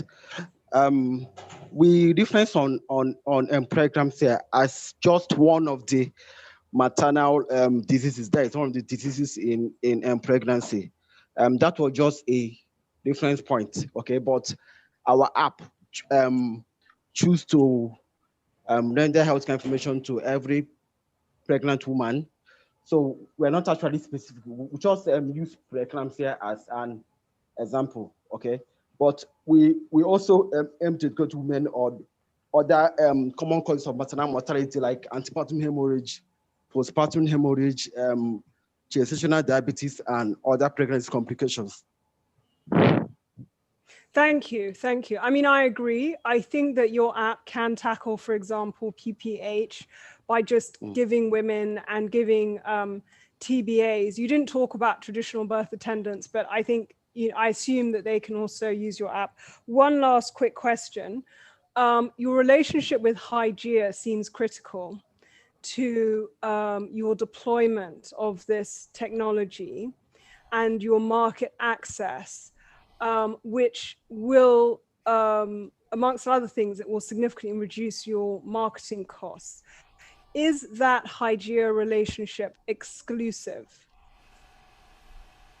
So at the moment, we actually reach out to many different insurance providers group in Nigeria, and it just happened that Hygieia was one of the most active responders to our contacts. So that's why our first partners to pilot with will be with Hygieia HMO. But in the future, we do believe that we will want to expand to have partnership with others, private insurance as well as the public insurance from the government to provide more access to the women in Nigeria, because we do believe that one company alone may not meet the needs of many millions of women in Nigeria. Sorry, quick follow-up, but are they working exclusively with you in terms of provision of this sort of technology? So what we have, we actually have 3 different proposals for Hygieia in our meeting. And one of the first proposal that we have that we want to employ first is that they already have an existing maternal healthcare insurance plan. So what we want to do is we'll help we'll have this package inside our software, and women who want to opt in can choose to opt in so that the saving will be automatically transferred to Hygieia and they will have the insurance plan. And to answer your question, they do have other distribution partners through which they sell their insurance plan. Go ahead, Nari. I think you have a question and I'll go after you. And a fantastic presentation. This is a cause that is very near and dear to my heart. I'm super close to this. A couple of questions. One is, when you're embarking on this journey, I think it's important to kind of understand the target user and kind of understand the social impact you can have, right? So It's 10 you're o'clock. starting with a smartphone application and partnering with an insurance partner and trying to sell an antenatal care package, versus there's a imbalance in terms of maternal deaths, primarily in the rural areas. So there's a natural imbalance there that you have to be very watchful about, right? That's the first. It's not a question; it's almost a statement, I think, right? So I think in terms of the goals of the project, if it is reaching rural mothers, then there needs to be a slight bend towards it, and some of these assumptions don't work out. So that's one thing. The second piece is that you mentioned biometrics. Can you elaborate on what that means? So thank you so much for your question. So maybe I will first focus on the first half of your question or statement first. So we do understand that the different group that we target have different needs, and Nigeria is a very big country with very demographics, and that's why we split our launch strategy into 3 different phases. So our vision and our goal is not to have like a quick solution that just suddenly solve maternal mortality in like 1 month or like 1 year. We want to be like a partners inside the pocket of pregnant women in Nigeria for many years to come. That's why we want to first start as a foundation in the more urbanized area where at the moment right now there's a higher access to mobile phone. And that's why we also have a projection for 5 years when there are many more women in Nigeria, even from rural area, will have access to the internet. That's why we have such a split out in different phases. And we also have a later phase when we will move more to the rural area, when we'll have the physical tablet. And thanks to, we are talking to Google to actually have free sponsorship of free tablet. And we would want to have that, but we believe that to have that stage, we need to set a foundation to make sure that our app is sustainable and can continue for many years. It's not like a one-off project that will die after 1 year. So that's for the first part. For the second part, on biometric tracking. So that we would ideally want to track different things. So for the earliest version, we will track more of the stuff that are like kick counters. So how many times is the baby kicking? So this kind of thing is the thing that the mother can track themselves. Or like simple stuff like how many steps you're walking a day, how much water are you drinking. So simple stuff that can keep the mother healthy and informed and also engaged with the pregnancy and the babies. But in the future, since we are connecting women with mobile health clinic, for example, we could want in the future that we go kind of have a system where we can keep track of the biometric information that when they go for analysis, but that will be more in the longer term, like in our phase 3 in like 2 to 3 years maybe. So yeah, I hope that answers your questions. Yeah, just to add really quickly, to what Zung said, I think the idea right now is what he explained. So having women be inputting their own information from things that they can record or information that they get when they attend prenatal visits. But in the future, we want to expand to providing at-home diagnostics. So we've been talking to a startup, for example, that plans to deploy an at-home preeclampsia test in the next 2 or 3 years to be commercializable. So we want to partner with technologies like that, as well as develop technologies of our own that can couple with our app to provide women more accurate biometric tracking in the future. Thanks. And then maybe quickly, you should check out some of the success stories in this space, right? Aponjan, which is a project in Bangladesh, which use all the mama messages. So check them out if you haven't already. Yes, definitely. Thank you, sir. Thank you so much for your recommendations. Yes. Following up on something Maria discussed right now as well, at the heart of this, you're a technology platform, right? You're building this amazing app that gives users a ton of information, that brings that back. I love the amount of medical knowledge and bioinformatics talent that you have on the team, but I see a bit of a gap on the software platform and app development side. How do you as a team see yourselves evolving, and what strategies would you use to support that product development phase? Yeah. Sorry, Zung.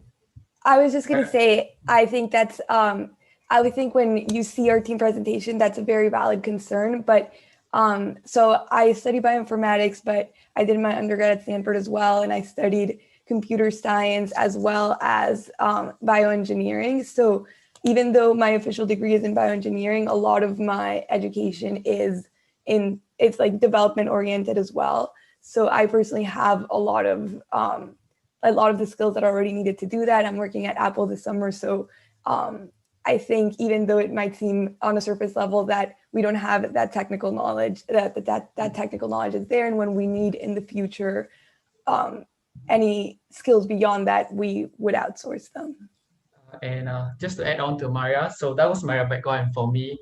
Even though like on paper, I'm a mechanical engineer, actually my specialization and focus study actually on machine learning and artificial intelligence. So I work more on the algorithm and coding side of things because so I work a lot on like robotics project and stuff like that. So I will be more focused on the chatbot, for example, and as well as the many like algorithm involved in our software. For example, like recommendation, how do we tailor that recommendation based on the background information? So I'll be work more on those like back end stuff. Yeah. Great, thank you for that. All right, and that wraps up our 10 minutes. So thank you again to Team Ecorex for another amazing presentation, and again to our judges for their thoughtful questions. And so now at this point, we'll just take a couple of minutes before a couple of seconds before we transition to our final team for the event, Team EcoFresh. And then we will get started with their video and wrap up our event. Thank you so much. Thank you, Katie. Thank you, judges.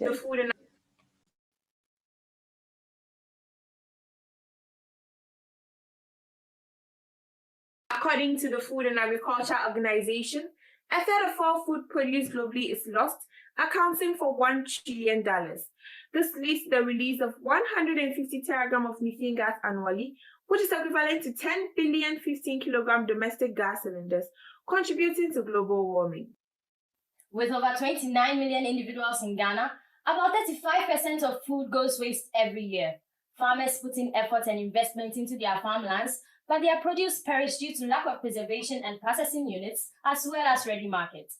Agriculture feeds us, yet what is the point in cultivating when the produce anticipated for perishes right after harvest? There is a big question mark here. Akumadan is one of the rural communities suffering this fate.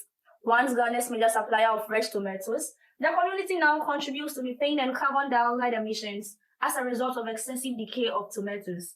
With 90% of natives above 18 years being tomato farmers, a large population of people are economically disadvantaged. Due to the rapid spoilage of farmers' tomatoes, traders and consumers have diverted their attention to importing tomatoes from Burkina Faso, a neighboring country of Ghana. Within the Japan, a problem I face Kakrabin say, Ubet Maya Juana Mana Babet, Netomonoyana a problem Kakramai. The problem I face been to say, at the phone of Baton Tosno, I thought the bill of her at the phone of my Emiton Tosno, and there's an tomato in our poor bush. As are my hands stressed too much. A boca be brea in Yahweh, and so you may have higher yarn. Apart from that, I need my phobia, and so no. And say a bassa. Ecorex is an agricultural enterprise that provides storage services to farmers in rural communities by use of our cold rooms. These extend shelf life of fresh tomatoes from 5 to 21 days. This drastically reduces spoilage and addresses the issue of post-harvest losses suffered by smallholder farmers in Akumadan, our first pilot community. Ecorex is bringing relief from post-harvest losses to 3 million farmers and ensuring economic advantage to the many farming communities nationwide, one farmer at a time.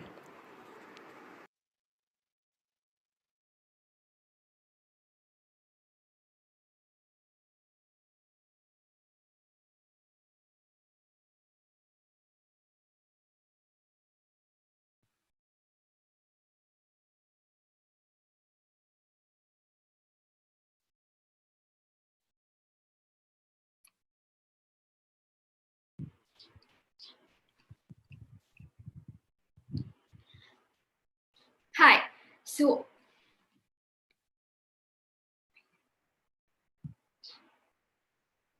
can we start? Yep, go for it. The floor is yours. Okay, thank you. So hi, we're Matthias, Arena, and Rovaka from Ecorex, and we have created a startup that will help reduce post-harvest losses in Ecomadan community, which is in Ghana, by 50% in the next 2 years, and increase farmers' total seasonal income by over $1 million with at least 2 community storage facilities.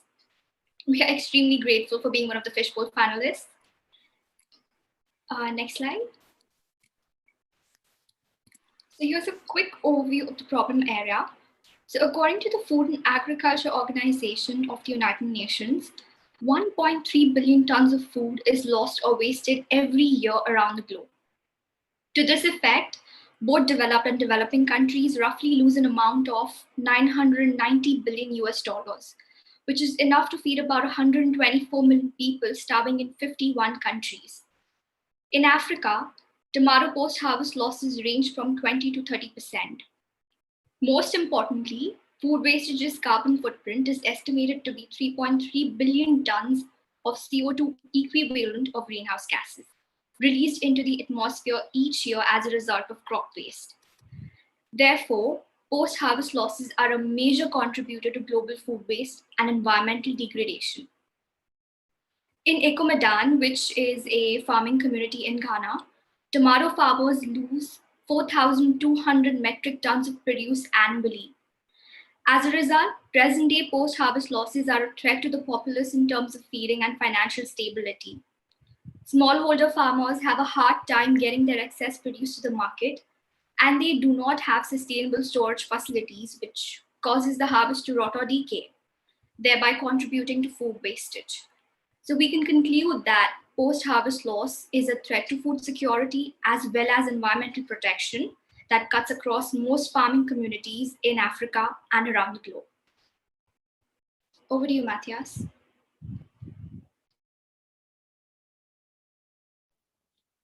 With a deep dive into our solution development.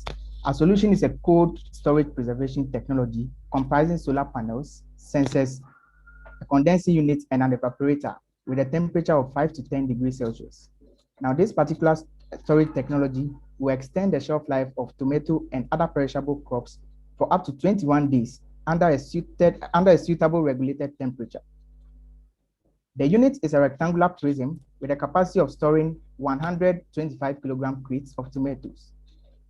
This cold unit will run on solar panels during the day, and the energy stored in the batteries during the day will be used for nighttime cooling.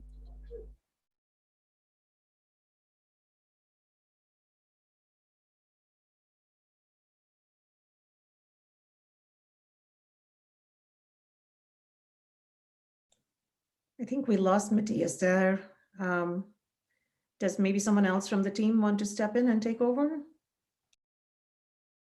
Yeah, I can do it. The cold room is made of 100 millimeters insulated cold room panels to retain cold. Energy from solar panels mounted on the roof of the cold room are stored in high-capacity batteries. These batteries feed an inverter, which in turn feeds the refrigerating unit. Our solution works.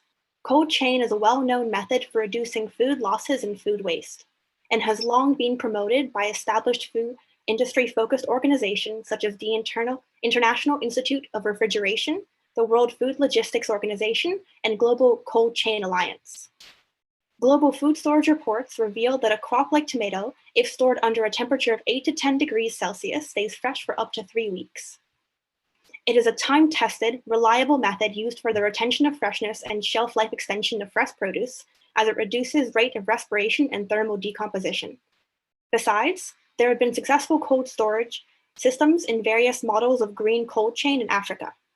Enterprises like Solar Freeze in Kenya, Cold Hubs in Nigeria, Ecozen and Inspira Farms are offering practical and affordable solutions. Moreover, the World Bank's recent flagship report on addressing food loss and waste recommends financing for storage systems or cold chains. We believe a community storage facility, combined with farmers' education on sustainable farming practices and timely access to a market, will serve as a holistic solution to reduce post-harvest losses.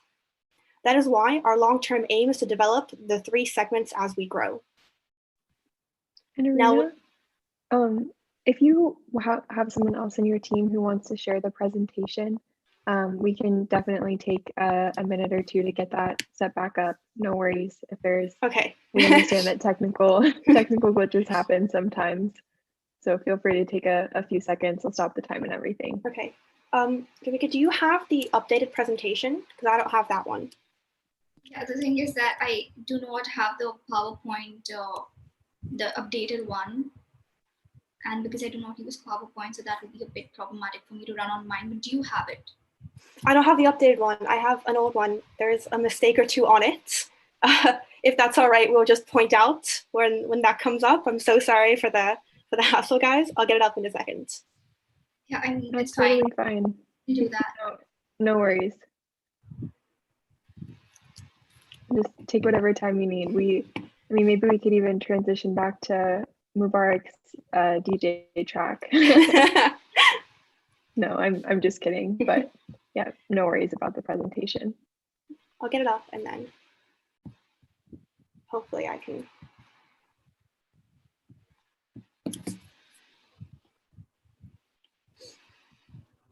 Okay.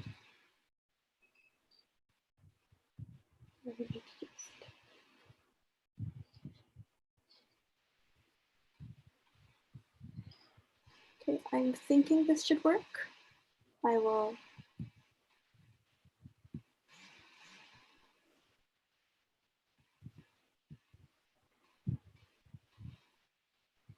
And then I will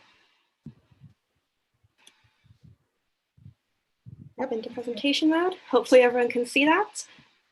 Shall we just start from the page that we were going to go on to? Perfect. Yes. And this is our team. We have me. I'm a Finnish student at the University of Cambridge studying plant sciences. I have a keen interest in the sciences behind good agriculture, and I'm currently a part of an urban agricultural collective in the United Kingdom, with the aim to improve farming through methods such as vertical farming. My role will be operations lead and field advisor. Livika, can you take over Matthias's parts? Yes, sure. So Matthias is a Ghanaian student at Kwame Nkrumah University of Science and Tech, and he is a product design expert and a social innovator. He has been a part of various agricultural social projects in his community, and recently he completed a hydroponics project to help reduce malnutrition among school children in Bomso, which is a local community in Ghana. He's deeply motivated to work in a team of dedicated problem solvers to impact and transform lives positively. And his key roles are of product design and development lead. And next, I'm Drovika, and I am an Indian student studying at the OP Jindal Global University, majoring in environment and sustainable development studies. So as a part of my academic coursework, I have conducted a comprehensive study on food systems, and I understand the existing challenges in the agribusiness industry from a sustainable point of view. In addition, I have worked with many organizations in digital marketing, specializing in content design and strategy. Therefore, I hope to share my expertise on sustainable development and marketing to help smallholder farmers and tackle food insecurity. And my key roles would be market and sustainability lead. Over to you, Arina. And we have Matthias back, which is lovely. But I'll quickly go into the venture viability of our solution. Ecorex is an intervention to solve the problem of post-harvest losses faced by smallholder farmers. We want to focus on tomato farming in Ghana, which accounts for 38% of national vegetable expenditure. We will work with Akumadon as our first pilot community. It was once known to be the major tomato farming community in Ghana, and now faces huge losses due to the excessive spoilage of crops. The community is home to about 7,000 farmers, and they lose $1 million seasonally. What makes us different? The upfront cost of cooling units are high, meaning that smallholder farmers do not have the expendable income to purchase one for themselves. Our project aims to use a flexible payment system to allow local farmers to afford the service and to make an overall profit. After speaking to farmers in the community, we decided on a price of 35 cents per 25 kilogram crate per day stored in our units. This price was fixed taking into consideration farmers' opinions on our original proposed price, as well as the selling price of a 25 kg crate of tomatoes. A 25 kilogram crate sells for about $35, meaning that if the farmers store their produce with us for an average of 14 days, they will save $30 from produce that would have otherwise been wasted. Further, we will also increase the bargaining power of the smallholder farmers through our solar-powered storage system. It gives them more time to search for viable buyers, which would lead to selling produce for a better price. Buyers and middlemen know that if farmers do not sell their produce quickly, it may rot. So they use crop spoilage as leverage for a lower price. Ecofresh wants to change this dynamic so that both buyer and farmer are able to enter a mutually beneficial agreement. From Matthias's visit to Akumadan, we've received an abundance of positive feedback. Farmers are excited about the prospect of our solution, and the community believes that this will be a net positive. The chief and some community leaders believe in the project so much that they have offered us land space to host our storage unit for free. Our project is unique because it is focused on bringing a relatively expensive product to smallholder farmers, where such a product is desperately needed. Now over to Duvika about the social impact. So we have developed a solution keeping in mind the triple bottom line accountability framework, which is inclusive of the social, economic, and environmental impacts of our business. We have identified 6 long-term and near-term social impact factors. So focusing on the near-term social impacts.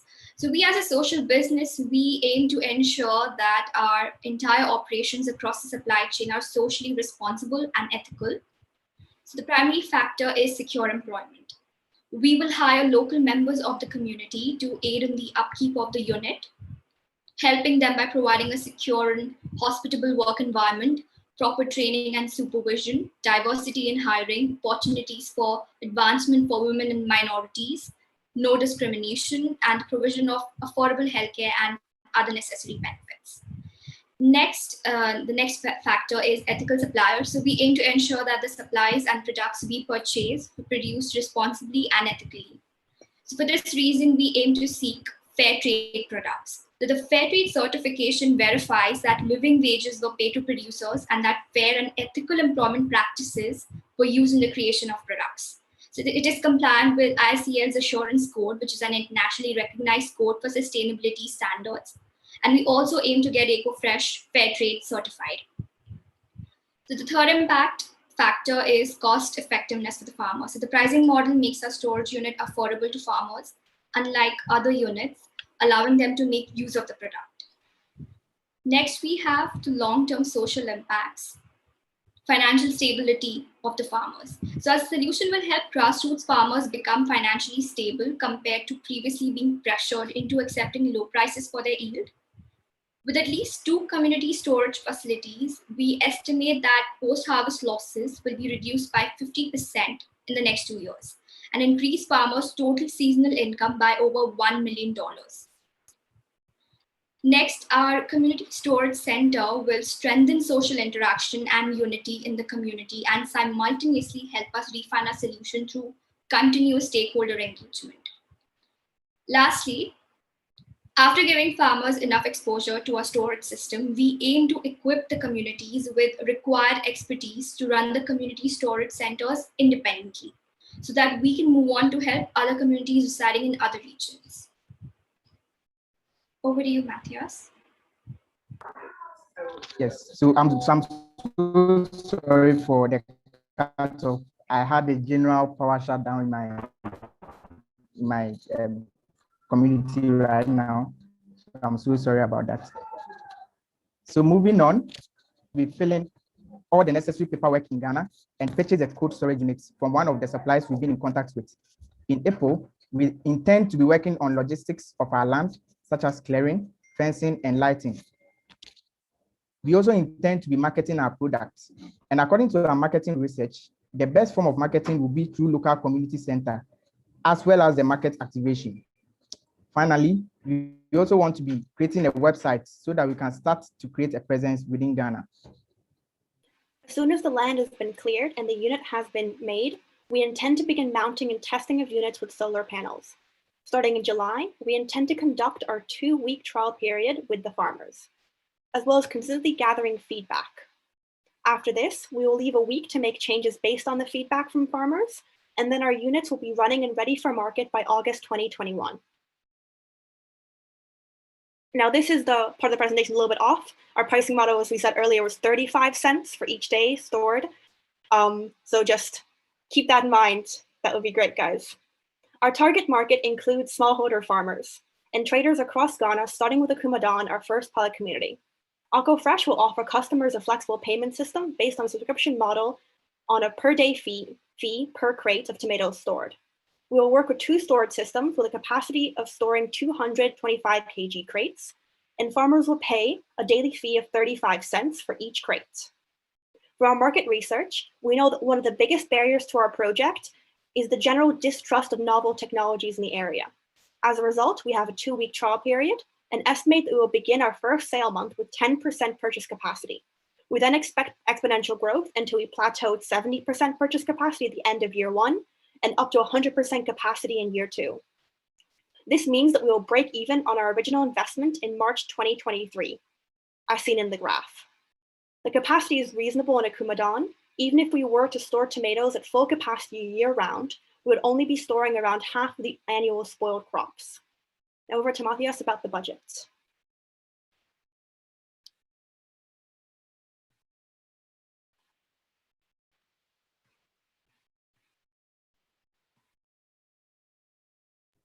I think. Okay, so with our budget, we are requesting for 35,000 United States dollars. And this is how we are going to use the money. So we are going to spend 14,000 US dollars on product development, which will cover 2 cold rooms, installation of solar panels, and our batteries. We are going to spend $6,000 on logistics, which will cover land, crates, fencing, and lights.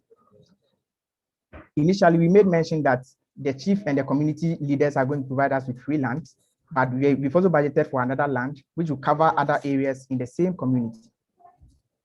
Mobility. We are looking at using $5,300 on mobility, which will cover flights, team mobility, and installation. Communication and marketing. We are looking at spending $2,800 US dollars, which will cover websites, community activation, and other marketing areas.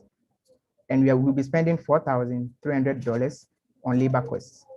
Finally, we will spend $2,600 on liability and miscellaneous.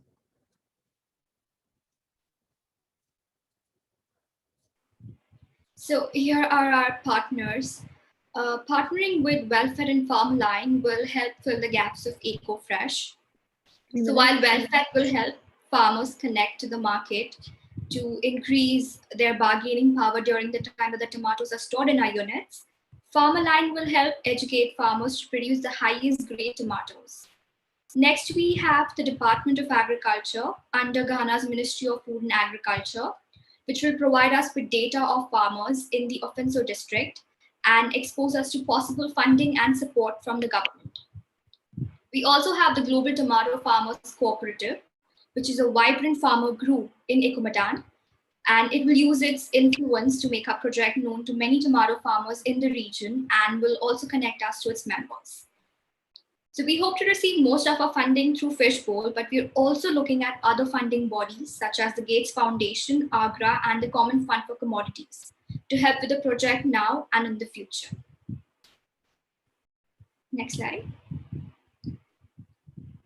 In conclusion, through Ecorex, we are pioneering towards sustainable development and environmental protection. We believe that innovation is the only way forward and that Ecorex is a part of the solution.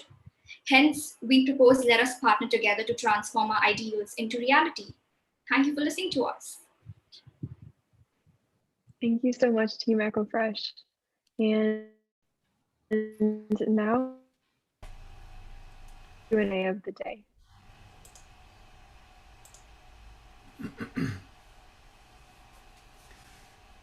Thank you. Should I kick off, unless someone else wanted to? The first point, it's more a point than a question, is on your impact in terms of the UN SDGs. You might want to look at if you could add 8, which is about employment, and possibly 5, and also maybe even 17 on partnerships. So that's just an aside. Two questions. The first is, you've modeled in foreign currency, but I assume these farmers earn local currency. And so, but your inputs are imported, even though you're assembling the units. So have you thought about how you're going to hedge that currency exposure? And then the second question is whether or not you've modeled or thought about modeling other crops, because, and I don't have a problem with the tomatoes, it's just that the problem you're solving is universally applicable. So for example, if you looked at a situation where you could have a storage unit that's half filled with tomatoes and half filled with yams or something. So those are my two questions. Thank you. Matthias, do you want to answer the question about the currencies in terms Yes, of how we all do right. our calculations? Yes. Okay. So with regards to the currencies, so we tried converting it from Ghana cedis to dollars so that the judges will be able to understand what we are looking at. That's why we saw the currencies in United States dollars. I don't know if I've answered the question correctly. Yeah, no, sorry. That's what I assumed you'd done. But all I'm saying is, in reality, you'll be earning local currency, but Yes, your please. major input, the components for the storage units, have to be imported, I assume, which means you'll be spending foreign currency to import them. So how have you modeled, how you're going to handle the currency differential that could arise? Because that can be a significant problem. Yes, please. Thank you very much. So we took that into consideration, and we did our necessary calculations before even getting to our final pricing model for the farmers. Now, you should also say that we're quite happy to say that we're, for the production of the unit, only about half of those costs are we expecting to have to import. So we're actually contacting a number of solar panel and solar engineering companies in Ghana who are giving us prices in local currency. So we don't need to factor in that for half of the cost of a single unit. And in terms of your other question, I think that's a great question. That's kind of why I'm on the team. So my background is theoretical plant sciences and how they grow. So there is a potential to have multiple crops in the units at one time, but that's something that I would be looking into and making sure that we have the optimum temperature for all of the crops. So obviously some crops need different temperatures. So when we start reaching out into other crops, that would be my job to create a list of what would be applicable and perhaps put a storage unit at an optimum temperature for a wide variety of crops in the area. So more market research needs to be done on what crops are available in the area, and then more market research would be done into what's the optimum temperature of one of these units for that. Yes, and to add up completely possible.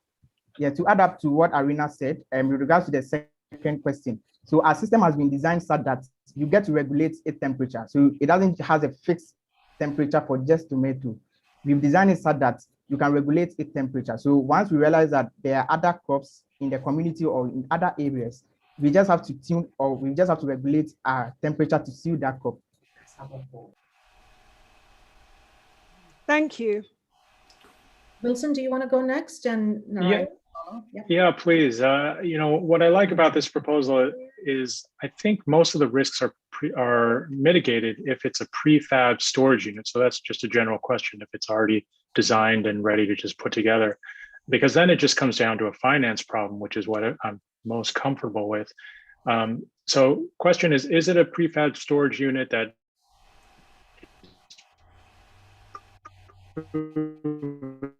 work and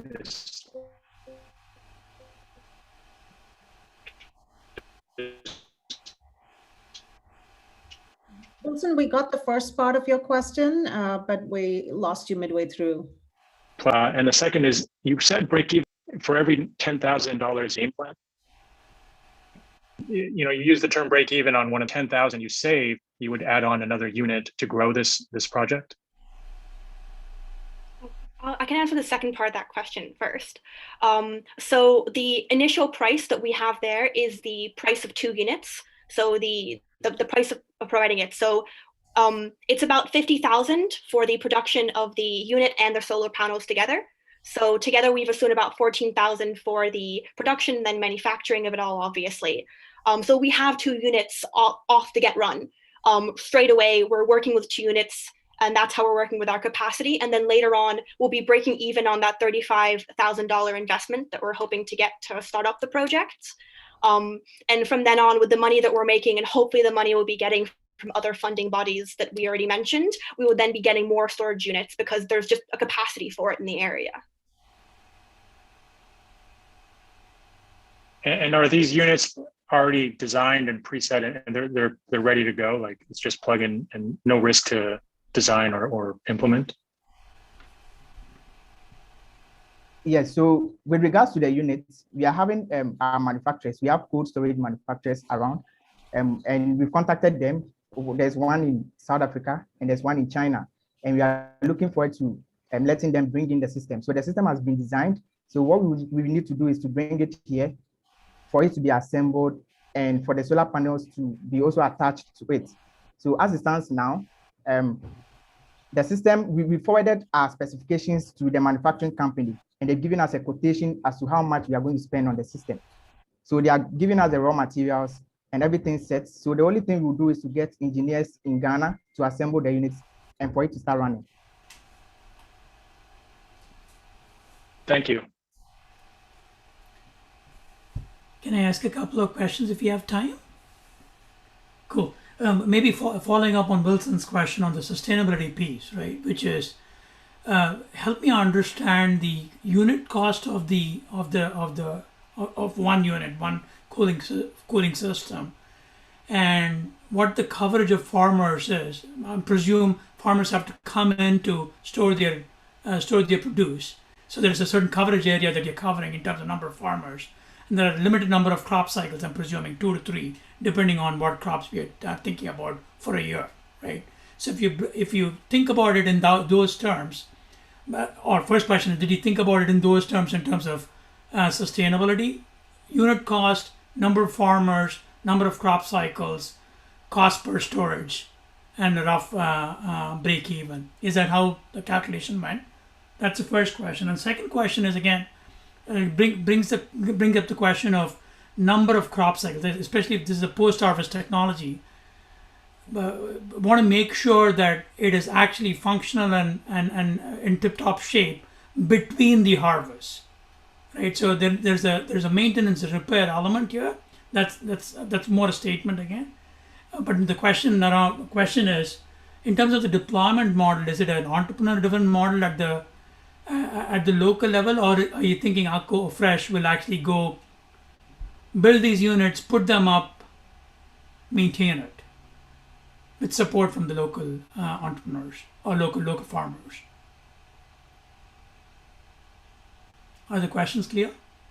Yeah. So in terms of the first one, we did consider into it the number of farmers, the general area, as well as somewhat the crop cycles. We've obviously extended that and not assuming, so there are 3 crop cycles in the area, which is where most of our calculations are coming from. We've extended that area to not just be 21 days after a single crop cycle, because there is variability in when a harvest happens because of the type of tomato and perhaps even the crop if we're storing multiple crops at a time, but that has been part of when considering our costs in the general areas. I forgot the second question already. Yes, I think I want to handle the second one. Yeah, kindly repeat the second question. No, second was mostly a statement in terms of making sure of the repair and maintenance between the cycles, because often post-harvest is post-harvest. So there's a sowing, planting, growing pieces that potentially this unit might lay idle, potentially, right? Even if it is staggered a bit, right? So that's a statement. But the third question is really the deployment model. Are you expecting entrepreneurs to buy the system from you and or lease the system from you and maintain it, or Ecorex be the installer, maintainer, just going direct to farmers? Okay. I'll answer the third question first, that we are going to own the system and we are going to install and maintain it. That will be our job as owners of this, mainly because we have such strong connections to the local community. I think that for now, with the community we're working with, that makes so much sense. And in terms of the maintenance, we obviously know that we can't have all three of us on the ground at all times in the area. So we have accounted for having one person being trained by some of the solar power engineers in Ghana to then become like employed for their daily job is to check on the unit, as well as having that solar power background to make sure they know if anything goes wrong, to alert us, so we can then perhaps bring out more trained engineers to fix any problem that may come up. Yes, and to add up to what Arina just said, we are also looking at, in the long term, getting our systems being sold to entrepreneurs or premium farmers, people we call premium farmers. They do large harvesting, okay? They harvest in larger quantities. So we're looking at selling our systems to them. And as part of the sustainability plan, we also made mention that once we've been able to break even enough and realize that the system is really working for the farmers and solving their issue in that particular community, we are looking at moving to another community and leaving the system or selling it to local community leaders to handle and operate the system, whilst we look at focusing on other places having similar issues in Ghana. And one interesting thing you should also know is that our business will be the first business providing farmers with an effective means of preserving their tomatoes and other crops in Ghana. Thank you. Thank you so much, team. EcoFresh, and thank you, judges, again for this last round of questions. And that concludes the last presentation for the challenge. So again, I just want to give a huge thank you and a virtual round of applause to all of our teams who presented here today, because these were four amazing presentations. And I know that I really enjoyed them and always am left feeling inspired after anytime I interact with our teams. So hopefully everyone else who is able to see that is feeling the same. And also a big thank you again to our incredible judges for all of their questions and for the insights that they provided to these teams. So with that, I'm going to hand things over to Vandana for some closing remarks. Thank you all again. All right, that was an action-packed session. So thank you to all the four teams for bringing your A game and overcoming all the technology challenges and time zone challenges. You really made this a fantastic morning or evening, depending on where you are, for all of us. As we wind up the public session, I wanted to take a few minutes to say a heartfelt thank you to the people who make it all possible. The Fishbowl Challenge runs year-round. We as a team work all 12 months of the year, but really today is that culmination point, right, for the cohort that started almost 9 months ago. So firstly, I want to thank the mentors. Our mentors are just incredibly engaged. You start off with just sharing your time and expertise, but by the end of this process, you've become friends, philosophers, and guides for the teams. Very often when I chat with challengers, they tell me how the advice you're giving them is going to help them far beyond Fishbowl. So your commitment is just key to the success of our program. So thank you, mentors. To the challengers, I know some of you, a small set of you, obviously made it this far, but we started this year's cycle with 1,000 applications. So it was a really, really hard process for this team to go through the 1,000, vet it down just to the 100 people in the cohort, because we were just really, really inspired by not just the powerful stories you brought forward, but your sense of purpose and your vision. And we exist because of you. It is your passion and energy that inspires us to do what we do. And we know that there is a generation of social entrepreneurs out there ready to make meaningful impact in the world. And we are grateful to be a small part of your very, very big ideas. Our judges, Amy, Narayan, and Wilson, it was a pleasure doing this with you. Your questions, your engagement was so thoughtful. Your feedback, as we go into some closed door sessions now, your feedback will be critical to our teams as well and for their future growth. And most importantly, I speak for the Fishbowl team in saying your presence here today is a vote of confidence in us and our mission. So thank you for that. I also wanted to thank our friends and supporters who are on the YouTube live stream. I've periodically been peeking there and the numbers have gone up and down, but I've seen many, many different folks come on and join the sessions. Many of you support us with your time, advice, your networks, and a lot of you with a financial commitment as well. So you make our jobs possible. You make it possible for us to do what we do. So thank you for that. And we hope that you will continue to be supporters as we grow this ambitious program.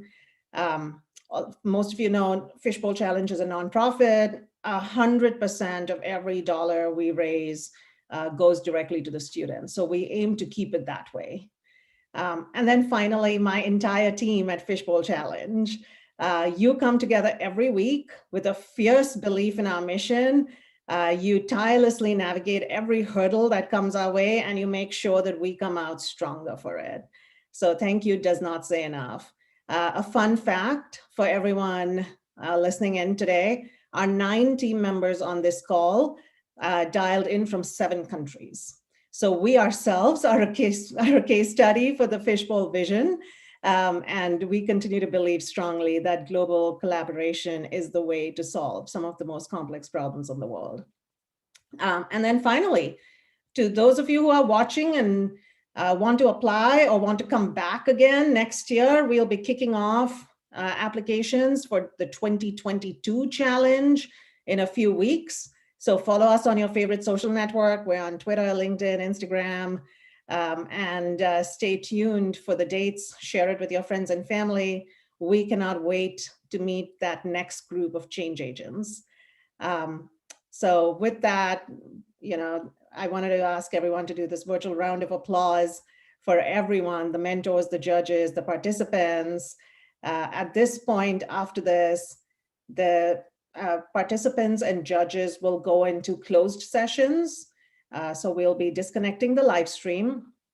And I know the folks on the live stream are eagerly awaiting results. So we'll get the results out there through social media, et cetera, within the next 24 hours. And our teams will now have a chance to do some one-on-one sessions with the judges and get some advice and feedback.